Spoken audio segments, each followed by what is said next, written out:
Hurken ook trap sonsen. Trap sonsen, trap dansen. Toen is ons de hoekje door på land. Daar stort dan door på de moro daar.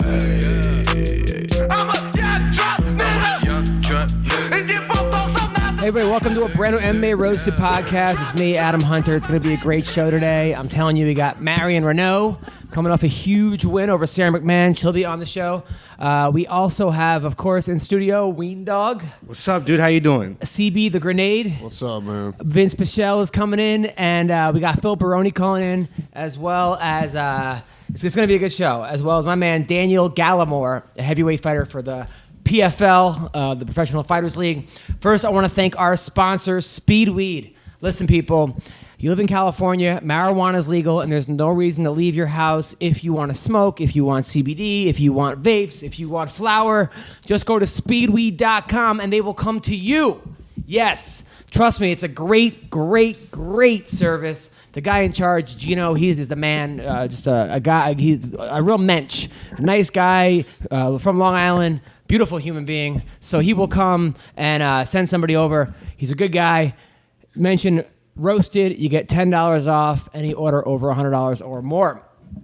So let's talk about life. By the way, I did say Phil Baroni's calling in. I told you, right? Phil Baroni. I mentioned him. Yes. Yeah, Phil Baroni. Yes, he's preparing for his. What is he doing? He's doing a bare knuckle boxing. This dude. Who's he fighting? He's gonna tell us all about it. Turkish dude. The voices in his head is who he's fighting. But so listen, life is good. I was thinking about my life in general. Like when I'm back in my 20s, I'm almost 40. My wife keeps trying to plan my 40th birthday. I don't want anything. I don't even want to think that I'm going to be 40. But she's like, it'll be great. We'll have a food truck and a lobster truck and this. I'm like, no, I just want to be by myself. Maybe crying. Maybe with CB next to me so I feel better about myself. I can look at him and feel better. Or maybe even you. Well, dude, I think you're going to go through this stage because you're starting a family now, dude. You're going to start to stop caring about hanging out with friends and only wanting to hang out with like your wife and your daughter. It's going to like slowly transition into that. Dude. I've already done that. There's like I have a couple friends that like that. But when I was younger though, in my 20s, I would go out and I'd be like the after hours. It was all about the club, and then the after party. Yeah. Where was the after party? And it was about strippers, and it was about porn stars, and it was about threesomes, and whatever it was. The other night, I was on my way home, and all I kept thinking about was tomato soup. Like I'm like, I got this tomato soup that my wife made me. I got bread. I'm gonna dip it in the soup, and I'm like, this is what it's become. This is how far it's gone. It's like you're finally an adult, dude. That's what I'm afraid of. I mean, I already think like that. I think I got chicken nuggets at home. I got tater tots. It's just that's what but you think about like also putting your fist up your butt and stuff. Oh, yeah, so that too. I don't know how. But anyway, so. Tomato soup is what I was thinking about. So that was cool. And then I don't know. It's just been a good. It's been a good. I had a couple auditions. Did I ever tell you about the worst audition I ever had? Worst audition I ever had was I was going out for Punk'd back when Punk'd was in his heyday. Not like the new Punk'd. Ashton Kutcher. Ashton Kutcher, yeah. So my friend Ahmed was like, "Hey man, here's what I did to get the role. I like."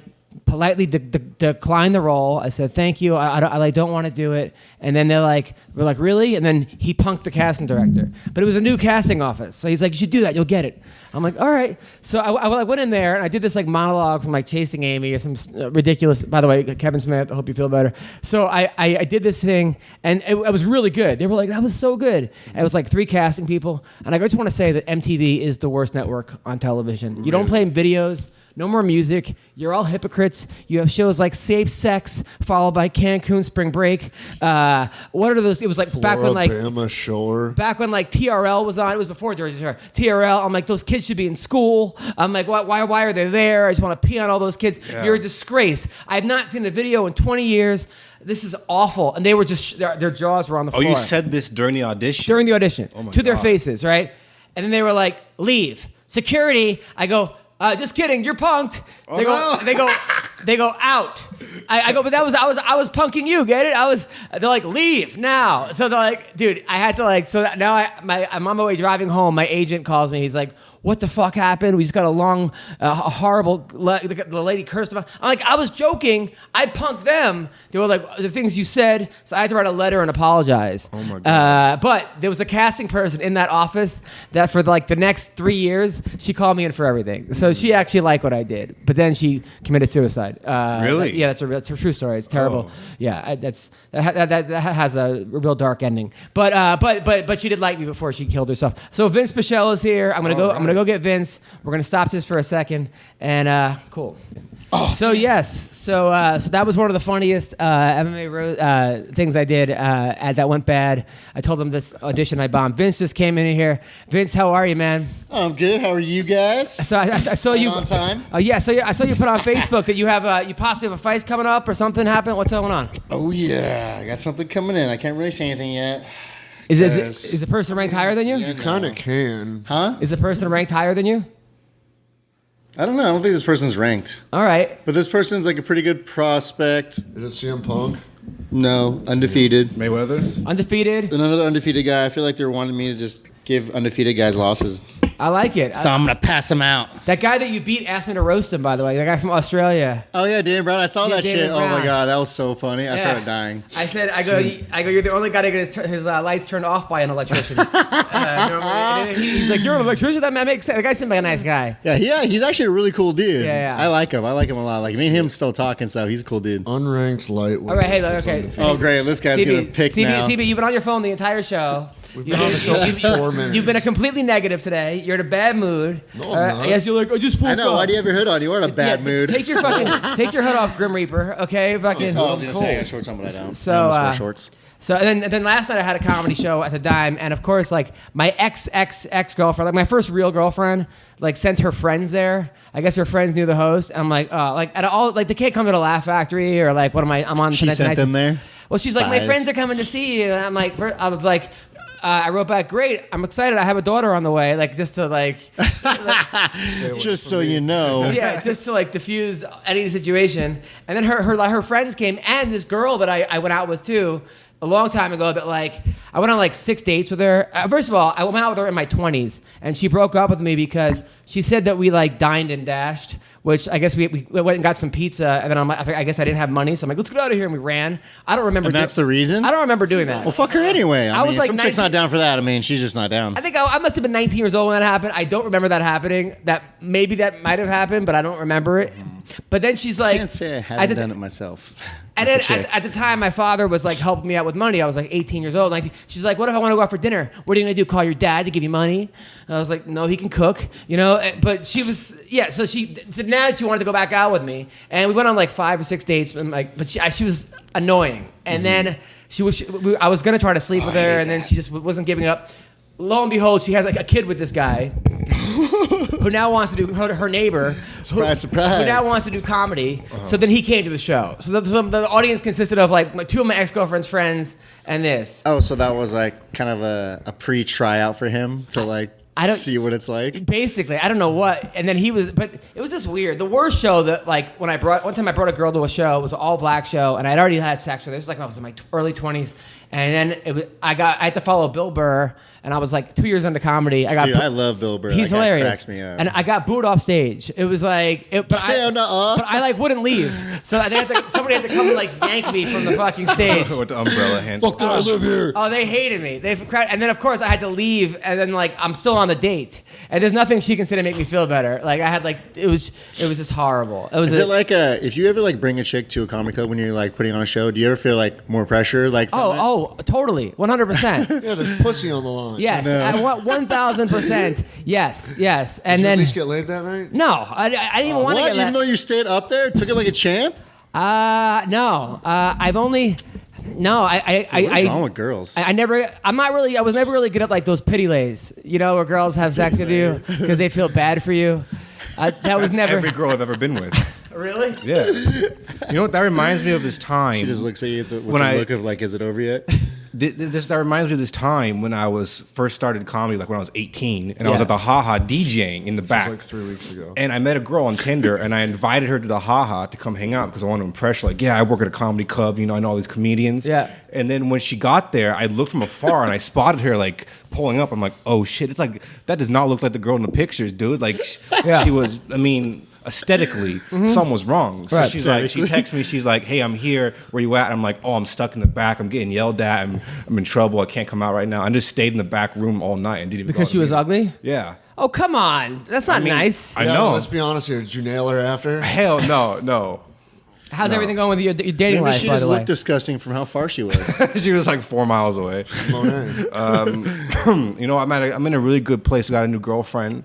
I mean, she lives in Brazil. Is this So you haven't met this her isn't yet? the same chick as last time, right? No, So you haven't met her yet? no. I So mean, it's not your girlfriend? I mean, she lives in Brazil, but she's going to be moving up to Los Angeles. Yes. She's going to be doing some international exchange program. Okay, how big's her dick? I mean, Yeah. we haven't gone to no sexual stage yet in the relationship. That's how you know it's kind Right. of serious. But I also got this. Serious? Oh. Have you had Skype sex with her? Have you sex with I mean, I haven't even talked to her on the phone yet. Okay, so she's not your girlfriend. And then I got this Russian girl who said that she loved me the other day, even though we've only been talking for a couple weeks. I think that was the chick before, right? She was the Russian, Russian. or like from Yeah, yeah. Kazakhstan And next or week on something, you said? Catfish. Yeah. Yeah, right. I mean, did she ask you to send money to her yet or no? The girl in Brazil? Either of Plane them. ticket. No. No, okay, that's good. I mean, I'm in a really good place right now, and I just met a new girl on Tinder. A really good place. You're in a horrible. What are you talking about? You're talking to two I got girls. 3 girlfriends that don't exist. You're a plane on fire in the sky right now. I mean, I just matched with a girl on Tinder last night. I mean, your dude. sex life should be called 9/11. I mean, it's ridiculous. I mean, I matched with a girl on Tinder last night. That's and good. She's in high school. Oh, correct. That's terrible. That's She's Here we go 18. again. How far? Yeah, I was gonna say how She's far in high 18? school? Apparently. I mean, I hope Middle she's school. 18. Have you Better asked her? check her Have you ID. asked her if she's 18 She yet? said, well, I thought she was in college when I started talking to her. After like an hour of talking to her, she's like, oh, yeah, by the way, I'm a senior in high school. I'm like, no big deal. I mean, I'm not Well, it is a big deal because you Yeah, can he get just throws arrested. at the MBD. Fuck it. I really think that the next season of The Bachelor should be Joe Perez as The Bachelor. Dude. I think that could be the funniest It'll thing. be on the Sci-Fi Network. Honestly, like if that happened, horror network? If they happened, they would not stop. They would not be able to stop his train, dude. He would take over the world. And Vince, any new life in a girl's new life events or what? No, Just well, the one he's going to lonely, beat the lame shit self. out of next to the UFC. Wait, just lonely? Yeah, I'm not dating anyone. I'm not seeing anyone right now. Come on. I talk to girls, but And do you meet them on Instagram? Like, is that your main go-to? usually later I get hit up on Facebook sometimes too. Yeah. It's kind of funny actually, like how creepy some girls actually will be. Actually, I have this one chick. I probably shouldn't show you this, but I'm gonna. This chick will not leave me. Oh my god, this chick will not leave me Does she have alone. sleeve tattoos and glasses like every other chick you've dated? in your No, past? I wish she did. I probably would have banged her by now. Did she ask you to send a video to her of you fingering your own asshole? Oh yeah, no, he wasn't there for that but one. That sounds like a good time. Really? That's what just Joe kidding. did to a girl. You did? You sent that video? Yeah, dude, that's- Yeah, right. It wasn't you fingering your own ass, was No, it? he did. He did. He really did. He really did. You I'm missed, waiting for the my. video. you missed that episode. It's going to leak any day now. D. on the McDermott Pornhub. won't call me back after that episode. Oh my god. It's like, I got all these gifts for you and the kids. Oh God. Who's Yeah. Adam Hunter? So yeah, that was crazy. Let's talk about some of the fights that happened over the weekend before we get to Phil Baroni. Jeremy Stevens. Oh god, what happened? You to know, Baroni? a part of me felt like Jeremy hurt that guy. He wasn't coming back. It was inevitable. But that was an illegal elbow. It wasn't an illegal knee. Was it his fault? Was What it illegal elbow? The elbows were kind of to the back of the head, and the knee also seemed to hurt him. What did you think about it? I think the only thing that should have been like even semi-discussed is the knee. However, I don't think he really hit him with the knee that hard. The knee didn't really rock him. Mm-hmm. Like he hit him with the knee, and Emmett didn't stop. You know what I mean? Like he kept stone. It wasn't like he hit him with the knee and he like sat back like, oh shit. You know what I mean? I got hit. So yes, it was honestly it was borderline too because Emmett had one hand down and not two. And I'm not sure if the rules are the new rules or the old rules there. Because when I fought North Carolina, he told me they were going by the old rules. So like one hand down is a ground opponent. But the new rules, one hand is not a ground opponent. So when he threw the knee, it was pretty close to Emmett being like this, like he was kind of getting up and threw it. So I don't know. I've never seen a good actually video of it, but Well, that's what Jeremy Stevens said as well. You know, he said, I think it was Miragliotta that ref that fight. And he said he came in the back and he was telling us, and he goes, if he has 2 knees and 2 hands down, if you lift one of the hands, you can throw the knee. Yeah. And I do agree with you. You're not grounded. It was a grazing blow, but I don't think he was already like rocked, hurt. Yeah. And then that falling elbow just ended the fight completely. That's what ended it, was that falling elbow. Yeah, so I don't know if it was like super contributory to the finish. Yes, under certain circumstances it would have been illegal. I just think the difficult part for any fighter right now is, you have Pull the video of it? You have 52 states in the U.S. and like every week we have a different fight somewhere else, and it's like we have adopted the new rules, we have not adopted, and it's like, well, yeah, that's a They little really should just be the UFC. Like why can't the UFC be the UFC rules? Like, why do they have based to? on the commissions in each state? Yeah, but so why Yeah. can't they just say, but what? honestly, From now on, we have our own rules. Because I don't think they can. Honestly, do I that. felt like they had that power before. I felt like they used to have that power. Like, Well, I mean, they changed, they were the ones that said we want to turn main events into 5 rounds. And I know it's not like a rule, but it's, they decided that. And then the athletic commissions just kind of had to submit to it. But this one, it's a really foggy situation because nobody really knows what the hell's going on. And it's like a constant joke on Twitter every time the event starts. And they're like, Arkansas has not adapted. And then everybody's like, so wait, what does that mean? What rule set are we under? So I can only imagine for fighters that are fighting, several times a year that are just looking at these rules and going, wait, what the fuck is going on? Yeah. I mean, it got confusing because I was banging my chick doggy style and I lifted her hands up and stopped because that's how into the new rules I was. So it was crazy. But yeah, so then there was but I mean, you got to give it to Jeremy Stevens, Josh Emmett.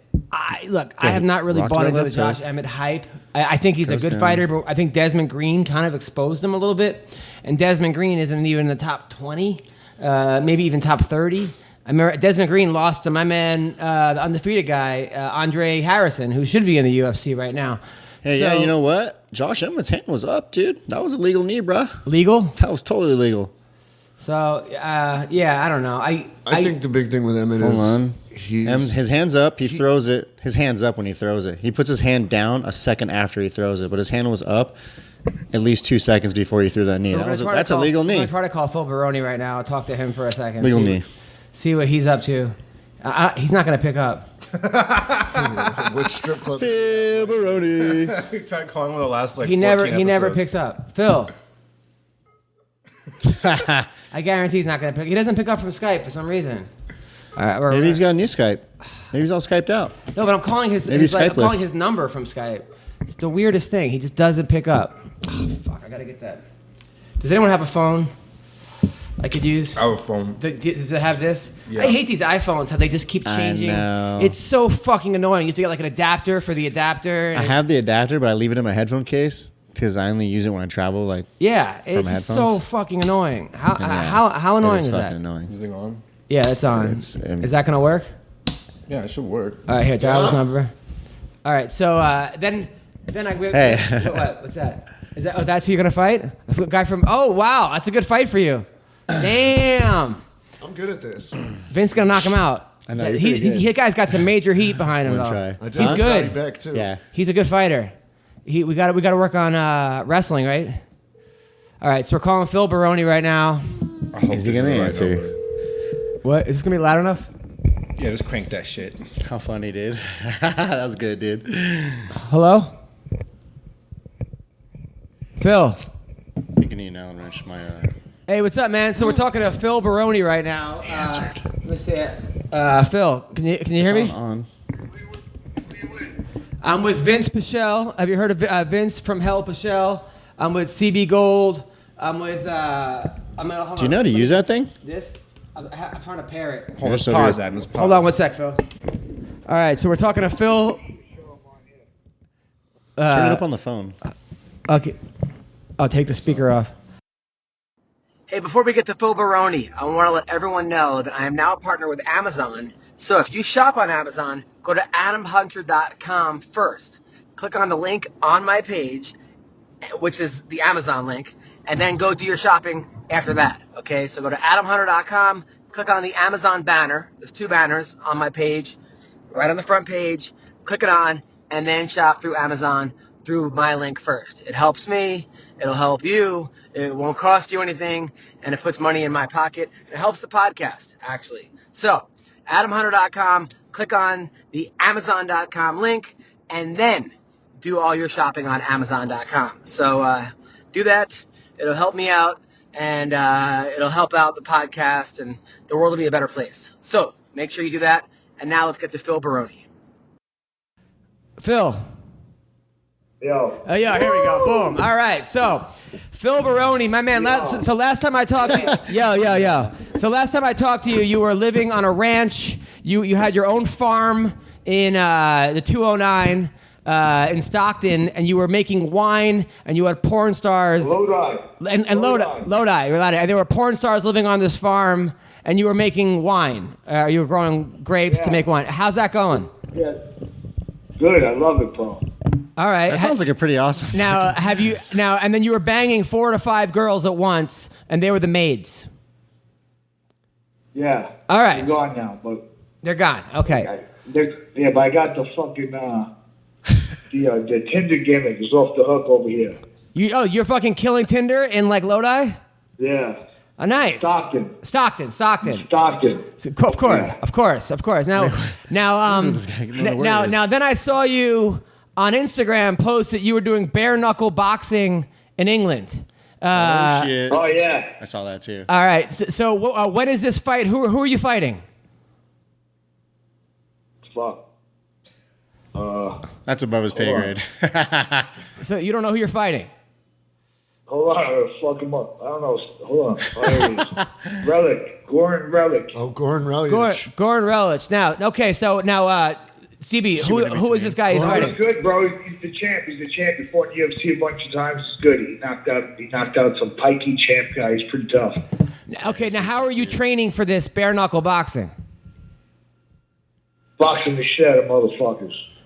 Okay, now are you wearing gloves or are you just doing bare knuckle? Both. Nice. All right. Well, I'm training out here. I've been going over Nick Diaz's gym a little bit. We'll start training over there too.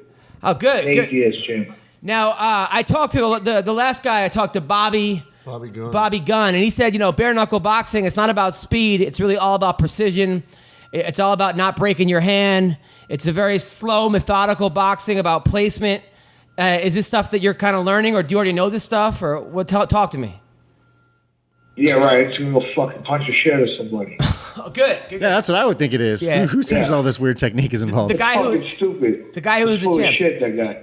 He was like 82-0 or something as a bare knuckle boxer. He's full of shit. I'll fuck him up. Okay, now is there any weight classes in bare knuckle boxing? Yeah. Okay, what weight are you fighting at?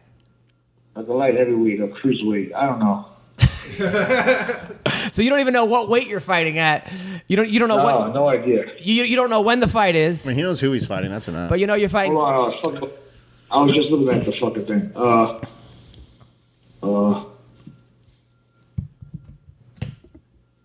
24th in Liverpool. 24th of March in Liverpool. Liverpool. All right, got it. For the belt. For the title. Bare knuckle. The bare knuckle boxing championship of the world. All right, I like it, Phil. I mean, congratulations, man. I mean, now is anyone going to be in like your corner for this fight, or you going solo? Solo. Just like I did my first UFC fight, just like I did Pride on New Year's Eve, solo. You going by yourself? What a boss! Fighting fucking bare knuckle boxing. Now, are you You're a fucking madman? Are you cutting out sex for the fight? Are like you just gonna keep banging Tinder girls all the way through? No, all the way to the fight. That's some bullshit. Yep, that's right. Nice. Now, how much money are you getting for this? I got the Bitcoin. I'm cool. It's not about the money. So they're paying you in Bitcoin? Is that what you said? No, he already had. No, Phil made a fortune in Bitcoin. Did he? He fought in a Dream a couple years ago, and I got a fucking winery here. Yeah, and they paid this fucking. I met this dude Freeman. His father did some acid and went crazy. He owned his farm, so I met this dude Freeman at that Suge Classic. We fucking got 8 balls, some hookers, and then we fucking. I decided to help him take over his farm. Yeah, so Phil did a fight a couple years ago in Japan, and they paid him in Bitcoin back then. He didn't even realize it, and then he realized now. Yeah, I forgot about it. And then he made him. Now he's a fucking millionaire because he had all that Bitcoin, and it went That's crazy. fucking awesome. So now he opened up a farm in Lodi with a bunch of hookers, and porn stars. Sorry, porn stars, and he's just banging these girls. Do they squeeze the grapes? Yeah. Nice. And now you're fighting bare knuckle boxing. This is And now I'm fighting for the bare knuckle boxing championship of the world. Fuck it. Fuck yeah, do what you want. Now, do you want to go back into MMA at all? Are you still interested in doing any kind of mixed martial arts? I do what I want. I'm cruising. Now, I had heard a rumor that you were supposed to wrestle somebody, right? And then they were going to have you lose. It was in like pro wrestling. And then the day of the fight, an hour before the match starts, you sent somebody to you sent a text message saying, I don't lose. NYBA, New York Badass, fuck your wrestling match. Is that true? Hello? Something like that. Yeah, happened a little bit like that. Now it was but it was fake wrestling. It was Japan. No, it was Japan. It was Japan. You know what I mean? It was Inoki. They flew me out to have another match, and I went out and I was fucking, and I just didn't want to go wrestle. I just stayed in Japan for a couple of weeks. Oh, okay. So, but now, who told you about that? a little birdie said that he was supposed to wrestle you, and that you were like, "Fuck that! I ain't losing, New York Badass." So that was but I mean, you know that you're not really losing. It's like fake wrestling. Who cares if Who's that? Justin McCulley? Who's that? Justin McCulley? It was more. I'm not. I don't know. I never lose. I'm undefeated. I never lose. I don't know. I don't know the story. I never lost. It was Gina's. I never lost, so I never lose. It was Gina's brother. Mazzani. Mazzani told me that you refused to wrestle to lose to him. Dave. Yeah, I beat him. Yeah, and I beat him. Oh yeah, I beat him. I just beat him. I just put him on his head and beat him. Yeah, but I don't wrestle in Vegas anymore. It's a little bitch.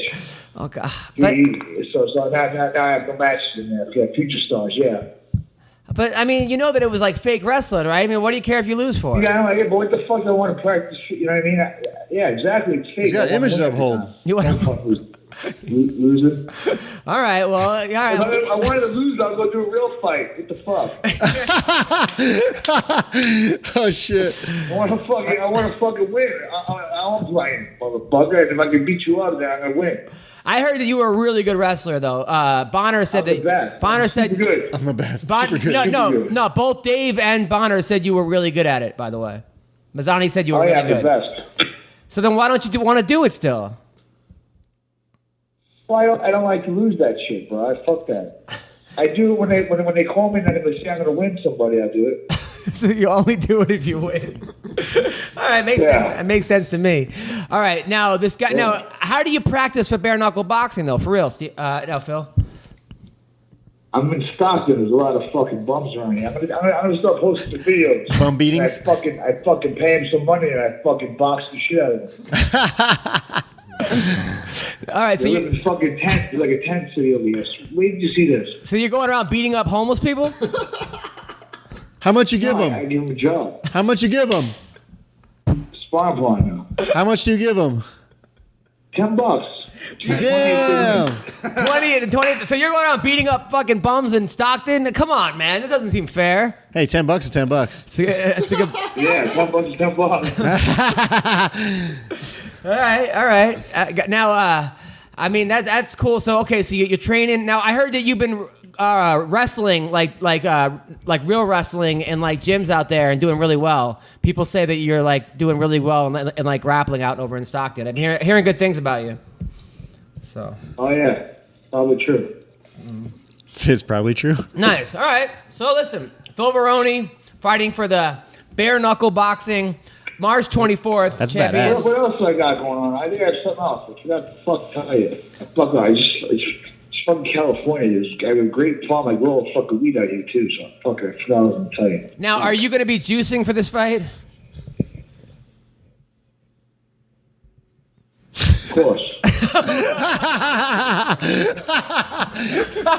So there's no steroid testing in bare knuckle boxing. Have you seen my fucking Instagram? Yeah, you look fucking huge, by the way, dude. You look enormous. But aren't everybody else? But aren't you worried about that's another thing. Yo, bro. I only started losing fights when I got married 10 years ago, right before the Shamrock fight, bro. I fucking went down a week to fucking for 10 years. I've been blowing fucking lows in that bitch. I couldn't fucking, you know what I mean? Couldn't. The fuck they say, you know? Stem the apple. So fucking, I have to get a new one. Right. I got it. Well, now you're back to being single. You're banging lots of girls. Back on the juice. You know, over 200 pounds. Over 200 pounds. Damn. Aren't you worried about your body and like your heart? No, fuck it. I'm a fucking professional fighter. All right. Vinc Pichel, by the way, Vince in the UFC. He's got a 10-1 record. Any advice for Phil? 11-1. Any advice for Phil in his bare knuckle boxing debut? What kind of advice can I give Phil Baroni, dude? Like, what the fuck kind of stupid question is that? Phil, I was talking to a fucking wall. He's the kind of guy you don't give advice to because he ain't gonna listen to you anyway. Phil, do you have any advice for Vinc Pichel? Bare knuckle boxing. Fucking fuck as many bitches as you can and go everywhere. Sound like a motherfucker. Now, when you bang these chicks, are you wearing condoms or no? What's the con? Yeah, right. So and you're not worried about herpes or getting girls pregnant or AIDS or anything? This motherfucker's like a buzzkill, ain't he? Like, this guy's tough. Let me call you up and just fucking trash your life. I love you, Phil. You're what, Phil, first of all. What do you do, motherfucker? I get in front of dudes and tell jokes like, what the fuck? That's exactly what I do. Okay. Phil, listen, Phil. I've been a fan of yours since I used to watch you wrestle in high school back when you were fucking Phil Baroni from Massapequa. I've been a fan of yours since college. I've been a fan of yours since Pride, UFC, and now the bare knuckle boxing, bro. I'll always be in your corner. Yeah, dude, I'm going to be the bare knuckle boxing champ, you idiot. What the fuck is wrong with you? I know. I'll always be in your corner, Phil. Yeah. I'll always support everything. Damn, I'll always support you. Buzzkill. Buzzkill of all buzzkills here. Dude, the worst was ever. Me and Phil went to a fucking nude pool, but topless pool in Vegas, and he looks like fucking shredded. I look like the worst, and he's like, "Look at you fucking skinny fat motherfucker," and look at me, and he's fucking like dancing around. Look at me. Yeah, it was like before and after. It was the worst. I tried to give him a. It was like twins and shit, fucking Danny DeVito and Arnold Schwarzenegger. He tried to give me steroids, and then we. Oh, I got to put it in his Cheerios, we walked bro. around looking for his car for 6 hours. Well, listen, Phil, keep it up, man.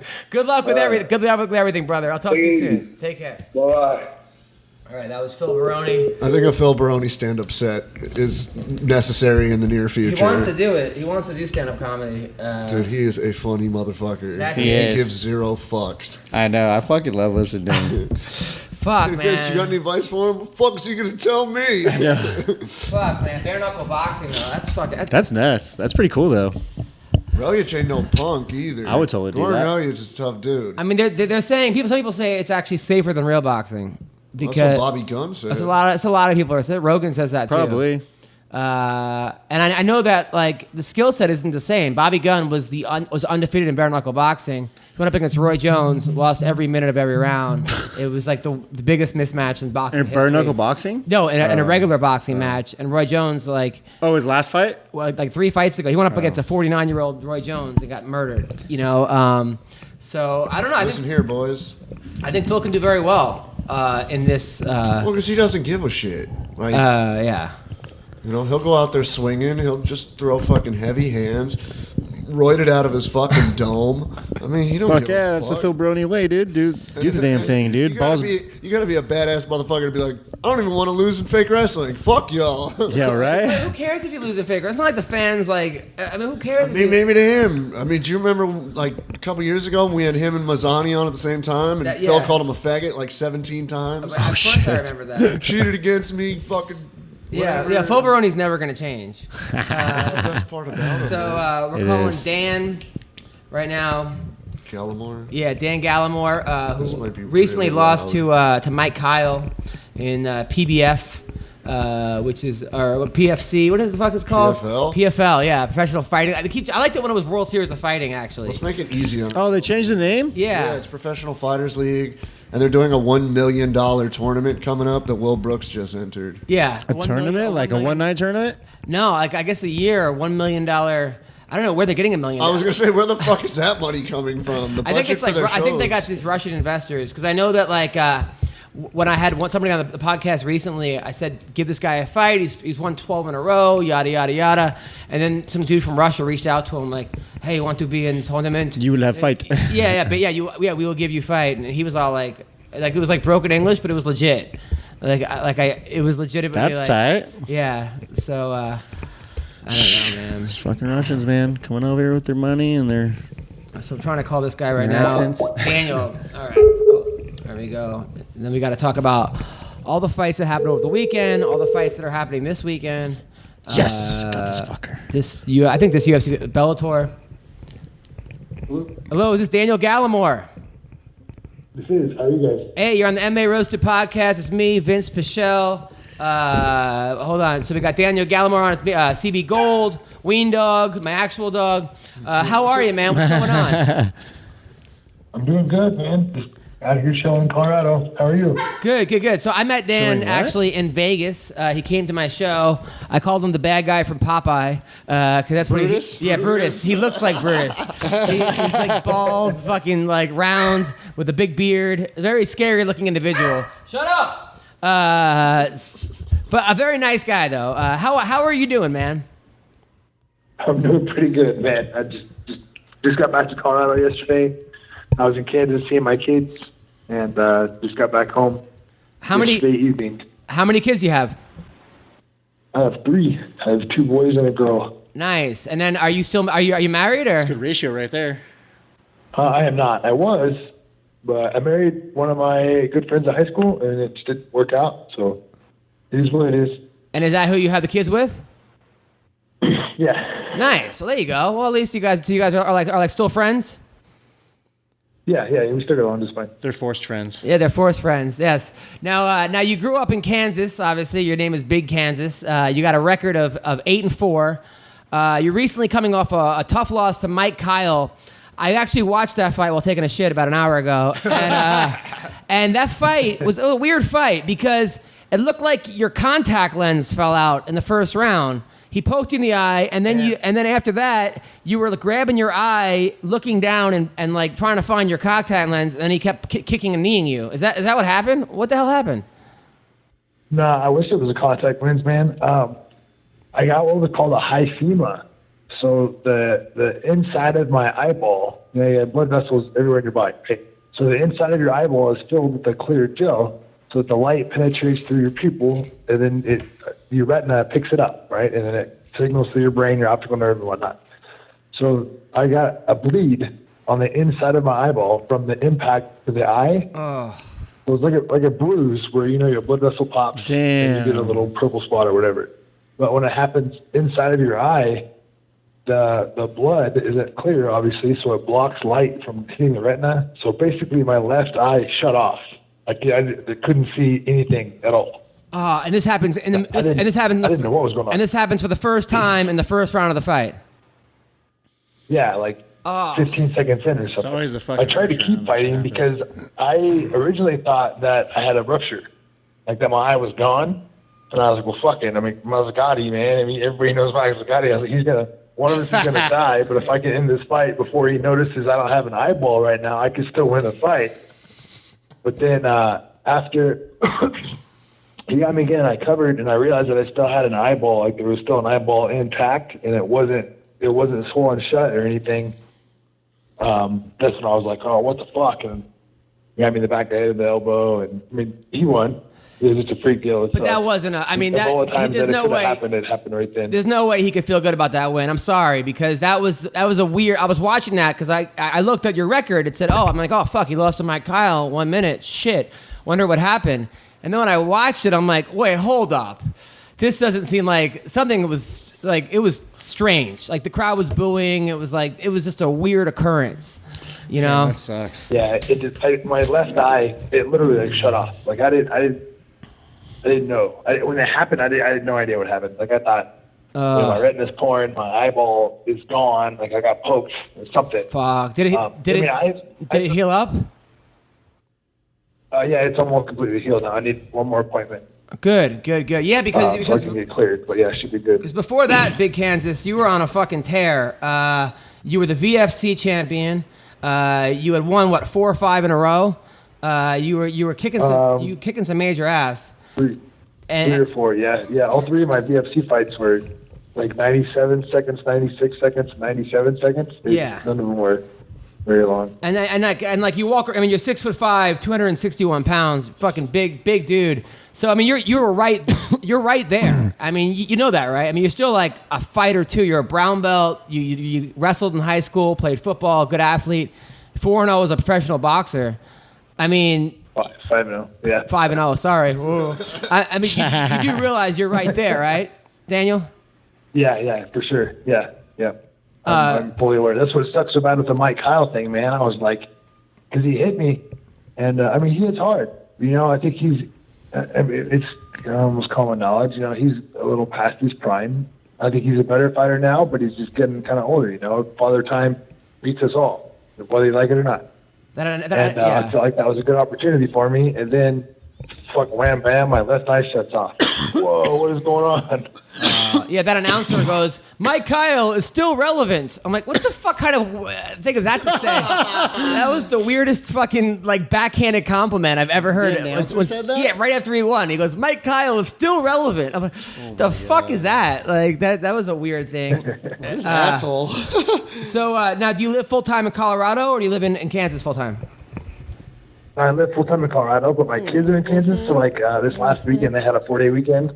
And I don't have like a normal day job, so I was like, fuck it, I'll go back. Yeah, must be nice. See my kids and stuff, hang out with them for the weekend. What's your that's what we did. What's your unnormal day job? I don't have like a normal day job. Like I don't work an 8 to 5 or anything. Oh, cool. I do like handyman stuff and fabrication and whatnot. And then my old employer, before I moved to Hawaii, we did fabrication and machining and stuff like that. So when he has a big job, he'll call me, and if I'm not in training, I'll go work for him for a while on the railroad or. Yeah, no, you're a fucking real man's man, dude. You hang out with this guy. My testosterone goes up like 18 points. Now they called you to fight. What's his name? Right, that heavyweight, that guy who's 30-5-0, 35 knockouts. That huge black dude, the boxer. Didn't they try to get you to fight him? The guy from Alabama. 5-0. I don't know. The guy from Africa. No, not MMA, boxing. The guy who fights on like Showtime, the champion. You know what I'm talking about? Deontay Wilder? Yeah, Deontay Wilder. Didn't they call you to fight him? Oh no, I would, but no, they haven't. Who? There was talk about me fighting. Who's the big old white guy? I think he's from Europe. Looks like he has eyeliner on all the time. CM Punk? Tyson Fury? No, not Tyson Fury. I love Tyson Fury. He gives me hope. He's a chubby big white guy too. That's kicking ass. This guy's pretty jacked. He's pretty lean. And then they want you to fight Tommy Gunn Jr. also? They're talking about that fight? There was some talk about that. There's still, seriously. I can't say too much. Really? Tommy Gunn Jr. is probably going to become fairly relevant in the United States here pretty soon, like actual sanctioning and everything. And there's definitely talks about that. Oh yeah, no. Tommy Gunn Jr. is undefeated. He's like 12-0. He fights on ESPN sometimes. Oh my god, he looks just like Tommy Gunn, like his dad. Yeah, he's pretty good. I think. I don't know. I mean, I think they could put him up against bums so far, guys who aren't that good. So they're talking about that record. Now, bare knuckle boxing. We just talked to Phil Baroni. Baroni's fighting bare knuckle boxing against Goran Reljic. Maybe you could take on the winner. What do you think? I mean, I'm game for whatever, man. I'm not. I've sparred with some of the top guys in the world when they're at the top of the world. I mean, right now, Curtis Blake is one of my main training partners. I met Duke. I was down there with Travis Brown, number 3 for a while. Like, I've stood toe to toe. I mean, it's practice. It's not live, but I'm not afraid to stand and trade with anybody. It's a fight. Nobody's gonna die. Nobody's gonna get stabbed or shot. Like, we all go home at the end of the day. Yeah. I'm aware of the dangers, and it doesn't bother me to get in a fair fight with anybody. Like, it never really has. What was it like fighting with Travis Brown? I love Travis, man. Me and Travis have trained together for several years. Great dude, great training partner. Oh, nice. I don't know.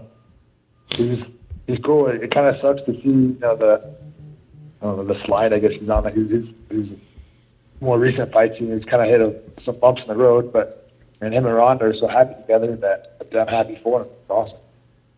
Got it. Well, listen, Daniel. So you got a fight lined up? He fucking eats kids and shit. I don't. I got to get this other eye appointment so I can get cleared for this hypema because it takes a long time. That happened in October and it takes a long time to heal. So I'm hoping that I can get in this week and then I'll get cleared. And then I'm hoping for either like LFA in May or I don't know. I mean, I'm open to options. I was supposed to box this guy in Texas, and he's some top prospect heavyweight out of Africa. I don't know. But he supposedly got sick Wednesday before the fight Saturday. So I'm literally, bag is packed. Ugh. I'm going to go for a run. I'm getting up in the morning to go fly to Texas for this fight. And they call me like, oh, yeah, he's sick. And I was like, man, tell that pussy to get some Pepto. Like, we got to fight this weekend. Yeah. But so I'm up there in boxing, too. Man, the money isn't bad for heavyweights right now. I've been doing pretty good. Nice. Well, listen, man, I'm a fan of yours, and you're a great fighter. You were 3-1 in Bellator. Why did you leave Bellator? They just kind of quit calling, man. I don't know. The Gazan Soleimani, dude, he eye poked the shit out of me in that fight. There's pictures of it. Like they got a perfect picture, and he's like palming my head with one finger gone. But I didn't know what happened there either. Same eye too, and I was like, I told my coach between the second and third round, I was like, man, I don't know what's going on, but my eye fucking hurts bad. And he's like, yeah, it's red. He's like, we should be done. And I was like, I'm not going to disagree with you because I don't know what the fuck is going on. But after that, they just kind of, I don't know, they quit talking to me. I don't know what's up. I still talk to a couple of those guys. Like, I've seen them. I've been to a couple of the shows and stuff, and they give me tickets or whatever. But I don't know. Their heavyweight scene there, though, is I mean, they built it up, but they built it up using guys that UFC cut. So I don't know how to take that. Right. I don't know if they really want new blood. It seems like they're going after the old blood. Well, fuck that, man. I'm a Dan fan. So Big Kansas 50 is where you can follow him. Good luck with everything, brother. And thanks for being on the podcast. Thanks, man. Thanks for having me. Anytime, brother. All right. That was big. See you guys later. That was Big Kansas. Big dude right there. The picture you showed me, he looks like that. I don't remember his name. I think it was like Bald Bull or something. Yeah, from Mike Tyson's Punch-Out. Yeah, that's what he I was thinking that dude Sid on like what's it called? The Rob Zombie movies. It's a fucking scary guy right there. That big though, creepy man. Sid Jesus. fucking dude. It's a fucking What's his scary name? guy. Tiny? Was it Tiny? No, I don't know. The like disfigured one? Or are you talking about like No, Captain no. Spaulding? All right, let's talk about stuff that no one knows. All right, listen. So Captain Spaulding. let's talk about the fights that went on last Sidetracked. week. Mike Perry.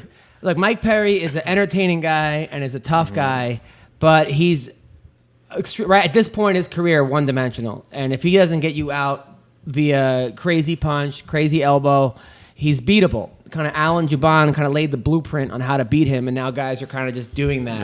Yeah. But if you get into a slugging contest with him, he'll probably win. If you stand there in front of him and trade punches, Oh yeah, he'll slug. he'll fucking slug.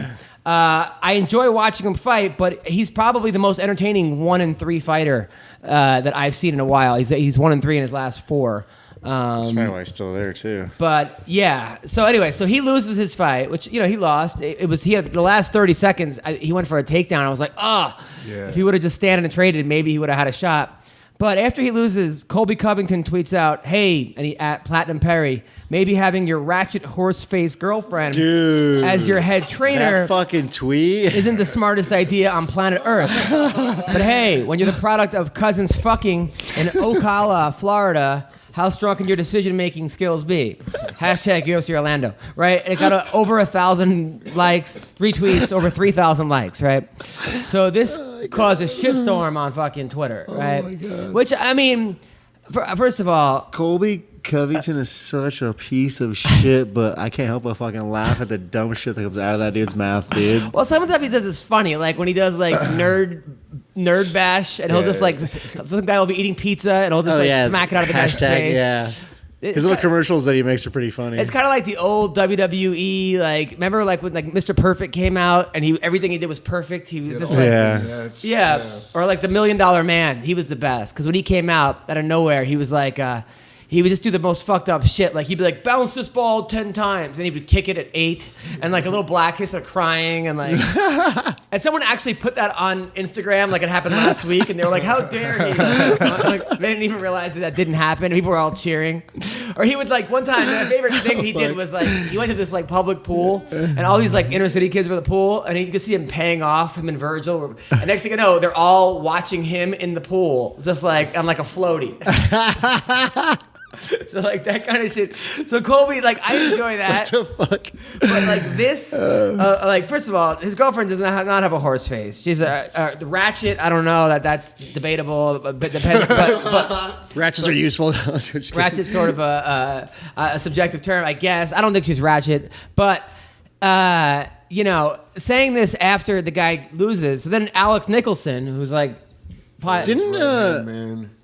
Perry Javon fought that night too, didn't he? And Alex Nicholson, who got cut from the UFC, who also I think lost in his last LFA fight. He hasn't had the greatest career, but he writes, Colby, you're a little cunt who'd have caught a bullet coming from the places where we came out of. Oh, I seen that one. You don't know shit, and he didn't put a W on no, but okay. If you say no, you don't know shit, you should probably spell no right. But all right, fine. About fighting for your life, you just fight. We're blessed to live this life. No time for your hate. You don't talk like that. Life will catch up with you soon, Covington. 100, right? Like keeping it 100. Then he writes, all I'm telling is the truth. You don't talk about another man's mama, child, or lady. Everything else is fair game. You know, that is kind of fucked up. I mean, the girl didn't... First of all, having his girlfriend as his trainer probably isn't the most bright. And the thing she was yelling at was break his leg. She was yelling, break his leg! I mean, she's making Edmund look like Freddie Roach. But fuck this stupid ass little guy. Hope I see you in person one day. I'm not a boomerang, motherfucker, but be ready to call the police, Colby. I mean, so then that goes on, and then someone's like, Alex Sensitive Nicholson is a documented racist. We heard his racist comments towards Lim. He did say, I guess he was in the corner when he was fighting an Asian guy, Perry was, and he goes, he can't see you out of his eyes or something. And Perry said that? No, this other guy, Nicholson, said, you're 2-3, hashtag, and he goes, I'm 4-1 in the last 4 months, go fuck yourself. Is he 4-1, Nicholson? His last 5? I don't think that's true. Once that whole racist thing and he got booted, I was like, yeah, I just don't care about this. I don't think he was that good either. I mean, so far. No, the most memorable part of his UFC career was him proposing to his girl at the fucking weigh-ins. At the weigh-ins? Yeah. At the weigh-in? Why'd you at the weigh-in? That's like the worst possible time. Yeah, you have like he lost the next night. Yeah. I guess you have like cutting weight, dick. That's not the time you want to do that, right? Yeah, right. So then Cub Swanson writes, not a fan of this or you, Colby. Please learn a little class, man. I understand where Cub's coming from. You know, he kind of did go over the line, but then there's also that like thing where you're like, hey, if you're gonna go for it, fucking go for it. If you're gonna jump in the pool, go big or go home, right? And then other fighters started coming in and do it. Anthony Smith said, I'm all for trash talk and gaining attention. This crosses the line, in my opinion. I mean, when fighters are saying, Mike fucking Pavlich, you know, Mark Pavlich, he writes, foul ball, shitbag. What the That's a little strange. But Pavlich came on our podcast. He was watching the wrong channel. Shitbag. That's like, what's his name? Today, John Jones in his hearing. I'm gonna say that. Foul ball shitbag. Oh my God. Today, John Jones in his hearing goes, hey, yeah, Barry Bonds he's a disgrace to bowling or something. He said, I forgot. Who said that? John Jones. He said something about Barry Bonds. I don't think he said bowling. He said he's a disgrace to... He had like the wrong sport about Barry Bonds. But he also quoted "Man in the Mirror," but yeah. So Gerald Harris liked what Colby said. Randy Brown said whack. So like all the fighters are now getting in on it. So that's like what the fighters are coming in. Even what's the name, who always says crazy shit, Kevin Lee got upset about it. And Kevin Lee never fucking. So I mean, so you being a pro fighter, what are your thoughts on this? CB, it's Colby Covington, bro. Like that fucking douche is gonna say anything and everything he can to get attention. It is. I think it's a little crossing the line. Like that was a little much for him to say. It's fucked up. Yeah. So Kevin Lee goes, "Get the fuck out of here." I can't help but laugh because it's like it's as fucked up as it is. It's still kind of funny. You know what I mean? Kevin Lee says, "Get the fuck out of here, Colby. That's some bitch shit. That man went out there and fought his ass off. When you're near Vegas, hit me up, right?" So that was really gay. So then today, Platinum Perry writes, Hit me up. Hit me up. Let's hang out, bitch. So today, Platinum Perry writes, "I am white. I am a fucking bum. I did live in a trailer with my mom, but I'm not Eminem, so Kobe can't smash my girl. If we fought, I'd bet I'd fuck up his world." I thought it was gonna rhyme. It kind of rhymes. Started with the It kind of rhymes like if part of you're the verse like from 8 Mile. a little slow. Oh, really? Yeah, First that's a 2 verse to from 4 8 Mile. lines is directly from the movie. Oh, yeah. He was doing What a shitty rap. At the end, it was the last freestyle in the battle. He goes, "I am white. I am a fucking bum. I do live in a trailer with my mom. My boy Future is an Uncle Tom." And then it keeps going. Oh yeah. Yes, go on. So John Jones said John Jones today said, "I hate that Show Barry himself with his Bonds own is gun." associated with steroids. Do you know what that does to boxing?" What? Wait, well, who's John Jones said that. John Jones had his hearing today with the California Athletic Commission. Yeah, and it didn't go very It well. didn't end well at all. But You're he a said fucking idiot, John Jones. he said, "You know what that does to boxing?" Oh my God. I don't know. It helps it maybe. I don't know. I don't know. What does it have to do with boxing? Absolutely fucking nothing. Yeah. So John Jones today, he had his hearing. He said he's had lots of experience with Viagra and Cialis. What? Yeah, because they asked him about whether or not that might have tainted. That's what might have whatever. He was taking that too? He said that science has been kicking his ass. Science? Yeah, like science. That's what I go. I guess that's what Bellator then signed science to a 12-fight contract. Yeah. So he said yeah. So he. Wait, what? I'm lost here. He basically said he's been losing to science. That he didn't. He's basically playing dumb. He played dumb today, saying he didn't really know what was in these things. The possibility he doesn't want to think that someone in his camp might have tainted his supplements, but then he did admit to the fact that his team took the right. His management forged his signature on the USADA documents. So now he's playing like At the test? On the documents, like signing his name and shit. So That can't happen. USADA's like there. I expected him to come forward with like somewhat of a decent case, and from reading, like catching up, it just looks like he played completely retarded. And now the athletic commission most of them were like, kind of like, "You're an idiot." But Andy Foster was like, "Oh, I believe in you." So, but yeah, he got fined $205,000.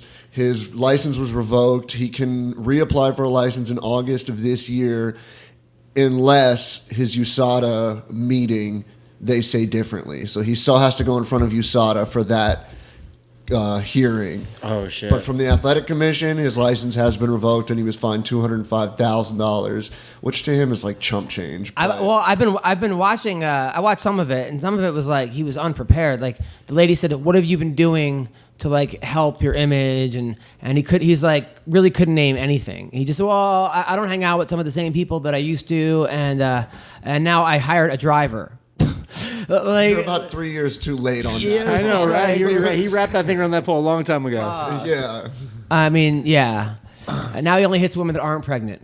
Like, yeah, he's just. I mean, the thing about John Jones, man, which is so sad, is that he's got so much talent, Endless potential. Endless potential. Just shit on. And I mean, you look at a guy like Clay Guida, what he could have done with John Jones's God-given talent. I mean, I'm not taking away from his hard work and all the other stuff, but I mean, when your mom has 3 boys and 2 of them in the NFL, and one of them is the UFC champion, there's some natural talent in that family. That's some great DNA. Yeah, dude. So there's some kind of witchcraft going on there. Holy shit! And instead, got super sperm. And he's right. I mean, Sam Tripoli had a joke that Nike should fucking sponsor her womb.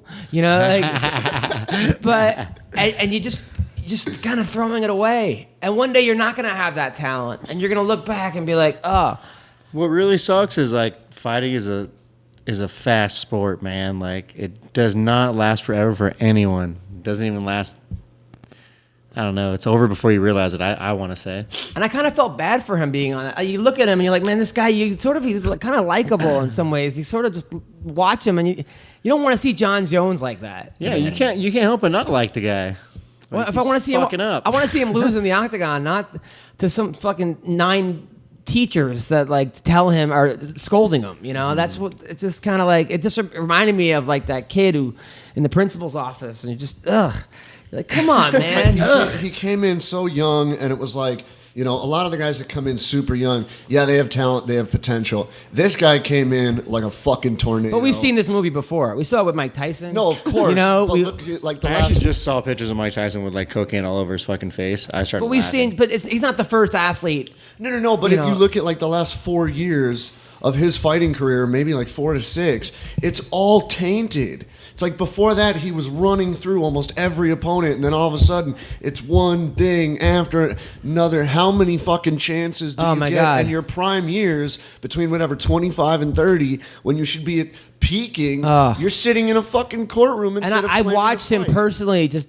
destroy Daniel Cormier in that. Well, he lost the first 2 rounds, but with a head kick, and you're just like, oh, this dude is unbeatable. We're talking about Daniel Cormier, the guy who just threw Volkan out of the fucking cage. Like how good Cormier is, and it kind of tarnishes Cormier's legacy too, because now people don't think he's the Cormier number throws one. everyone. That paper chimp is just, it's that comment is going around everywhere because it's like he said something to Gustafsson because Gustafsson said, oh, I'll fight Luke Rockhold in his 205 debut. And Cormier said something to Gustafsson, and Gustafsson turns back and goes, title shot after a loss, isn't that exactly how you got your championship? Yeah, I mean, you look at damn. but you look at all these athletes that like I used to look up to as a kid, and you're like, what if factor of Strawberry, Darryl Strawberry, Dwight Gooden. I watched that thing where Gooden was so coked up. He missed. They finally win they finally win the World Series, the Mets, first time in like 30 years, and he misses the parade because he's so on drugs. He can't. He doesn't even know what day it is. The day after they win, and he misses the fucking parade He for had them. his own parade. And then He doesn't know what day it is. The day after they win. yeah, like, and Strawberry, and those two guys are like my heroes. And then Barry Bonds, like he's like, I remember his baseball was worth like that winning ball, home run, worth so much money. Yeah, now it's like, he might not even make the Hall of Fame. When you say Darryl Strawberry, it makes me think of when he was on The Simpsons. And Was he on Sammy The Simpsons Sosa is at now one like a white lesbian. Have you seen a picture of Sammy Sosa now? It's scary. No. Oh my! Show him Sammy His Sosa. engagement photo. Really? He's like a white guy now with a cowboy hat. No, he's Looks not. like Woody from Toy Story. I swear. Did he get like that surgery, the Michael Jackson surgery? Something, yeah. That's Sammy Sosa. Yeah, right? It's like, what the... Is that makeup? No. No, his hands are that color too. Yeah, like fucking Sammy He's Sosa. ashy as fuck. What happened to you, Sammy? This was the guy. This was the man right there. That was, yeah, dude. And then you got Lawrence Taylor, who was like fucking like a 14-year-old girl, like paying for sex with like underage chicks, and he was the man when I was growing up. Damn. at This least he was paying Rodman him. marrying himself in a, Well, Rodman, in a wedding ring. Rodman, you kind of dude. even the Or like if you DUIs. leave sports, like R. Kelly. Oh, one of the biggest R&B stars of all time, and then just happened to peeing him? on 15-year-old girls. Let's stick with sports, but yes, I hear you. Hey, that was a really like- good cornerstone to the Well, Chappelle American show, culture. yes. But like Mike Tyson. I mean, how could Mike Tyson have been if he would have stayed with Cus D'Amato or stayed with Mickey Rooney and then not flew back to get hookers from Japan and the night before the Buster Douglas fight? Like, there's just the list goes on of just wasted talent. And yes, they still got to a point, but it just shows you how big the mental game is. You can't just be physically gifted. It's mentally, you have to be. Mayhem is another guy. Man. Man, that guy lives this shit every fucking day, I feel. Thiago dude. Silva, super Oh, potential at 205, and then holds up an entire jiu-jitsu school and threatens to kill his wife. Yeah. I mean, the list goes on. But it's just like, man, what if? But then you got guys like who aren't like that, like Demetrius Johnson, who seems like a normal dude. I mean, maybe a little arrogant, but He's not. he That should guy's be. freak, dude. He's a freak. Yeah, but you know what? At a certain extent, you're allowed to be arrogant at that absolutely. point because you're a clean fighter. You do everything by the book, and you're still running through He's everybody. a they nice put in front guy. of Seems you. like he's got a good wife. He's a good person. I mean, he's a guy that. I think they're getting ready to have another kid. He's too. a guy that like will stay the champion because of his. But the problem is that there's too many on the other side, and not enough. Well, but those are the The ones that problem get the is he's- publicity. Because Yeah. when John Jones eventually comes back, people are like, "Oh my God, John Jones is back!" It's not like, "Oh, Demetrius is fighting again. We got to order that pay-per-view." It's like, Well, if Demetrius Johnson was 205 pounds though.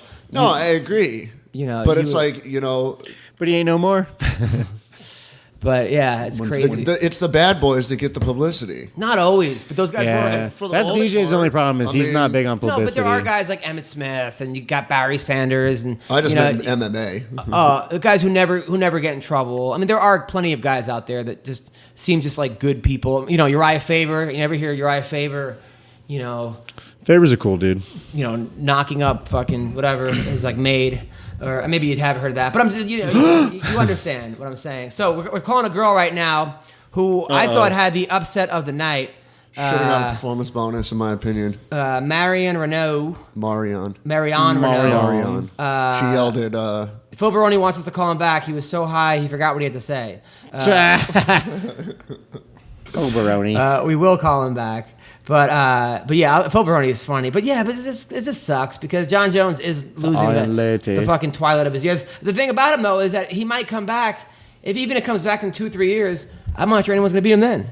Brock Lesnar, dude. Come on, Brock Lesnar. You see the picture of Dana White? Yeah, Brock? Did you see that? Lesnar will be 50 by that time. It don't matter. Guy. Why does he keep getting away with it? Wait, didn't Lesnar didn't he get popped too? And that's why he kind of I think he gets popped every day. Yeah, He's legal. I think he's legal again to apply in July.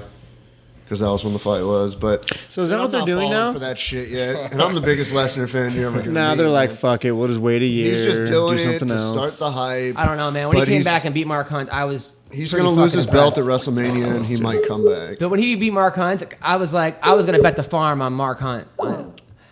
Bubba bet on Mark Hunt. Who is this you're calling? Push-ups because he lost. What was that? Who is this you're calling? Marion, the girl who beat Sarah McMahon last week. 40-year-old, hot. Man, I don't know if she's single, Vince, but if she is, she's a girl that I think... Belizean Bruiser. Yes, the Belizean Bruiser. And she's 40. But she's 40's the new right? 20. She's a teacher. She's a PE teacher. PE teacher. She's hot. Yeah, she is. Wait, she's a PE teacher? Yes. That's the hottest PE teacher of all time, dude. That's true. And she'll beat your ass if you get out of line. Hell yeah. Imagine the kids get out of line, she throws a fucking Send her head a kick. picture of you fisting your asshole. Is she into that? Yes. Number 7, I don't know. women's bantamweight. Maybe we could ask her. We'll definitely ask her. Dude, imagine she loses a fight, and then the kids are like, fuck, she's going to be back on Monday. We're doing nothing but sprints all day. She lost this fight? No, she won, but I'm saying... Did you not see the fights? No, I didn't. You didn't? You really? Yeah. Well, how come? I watched the Stevens fight, and I think that was about it. There were some pretty good fights, actually. I know, I wasn't able to. I don't remember where I was. But I was out somewhere, and I was running to see the fights and then going back. Hey, before we get to the Marion Reneau interview, I want everyone to know that I am a partner with Amazon. So if you're going to shop on Amazon, go to adamhunter.com first. There's a banner on my page that says amazon.com. It's the Amazon banner. Click on that link and then do your shopping. It'll help me out. It'll help out the podcast, and the world will be a better place. So make sure you do that. And let's talk to Marion Reneau right now. You got halted by Joe's fisting video. No, Hello? I was a dabathon. Hey, how are you? It's Adam Hunter. Who's this? You're on the MMA Roasted Podcast. How are you doing? I'm good. So, how's everything? Congratulations on the huge win over Sarah McMahon. Wow, that was you were the underdog. You were down in the first round. You came back. You got the sub with the triangle. I was kind of jealous of Sarah. I'll be honest. Congratulations. Thank you so much. I'm going to tell you, after that fight, I did not sleep for 30 hours. I was up oh my God. It felt like a championship fight, although it wasn't, but man, it was a big fight for me. How much cocaine were you on? Was that the reason, or? And I'm not sharing. Damn, she's a true cokehead. Now, I saw a picture of you in Disney World. You went to Disney the last couple days? Is that what you did?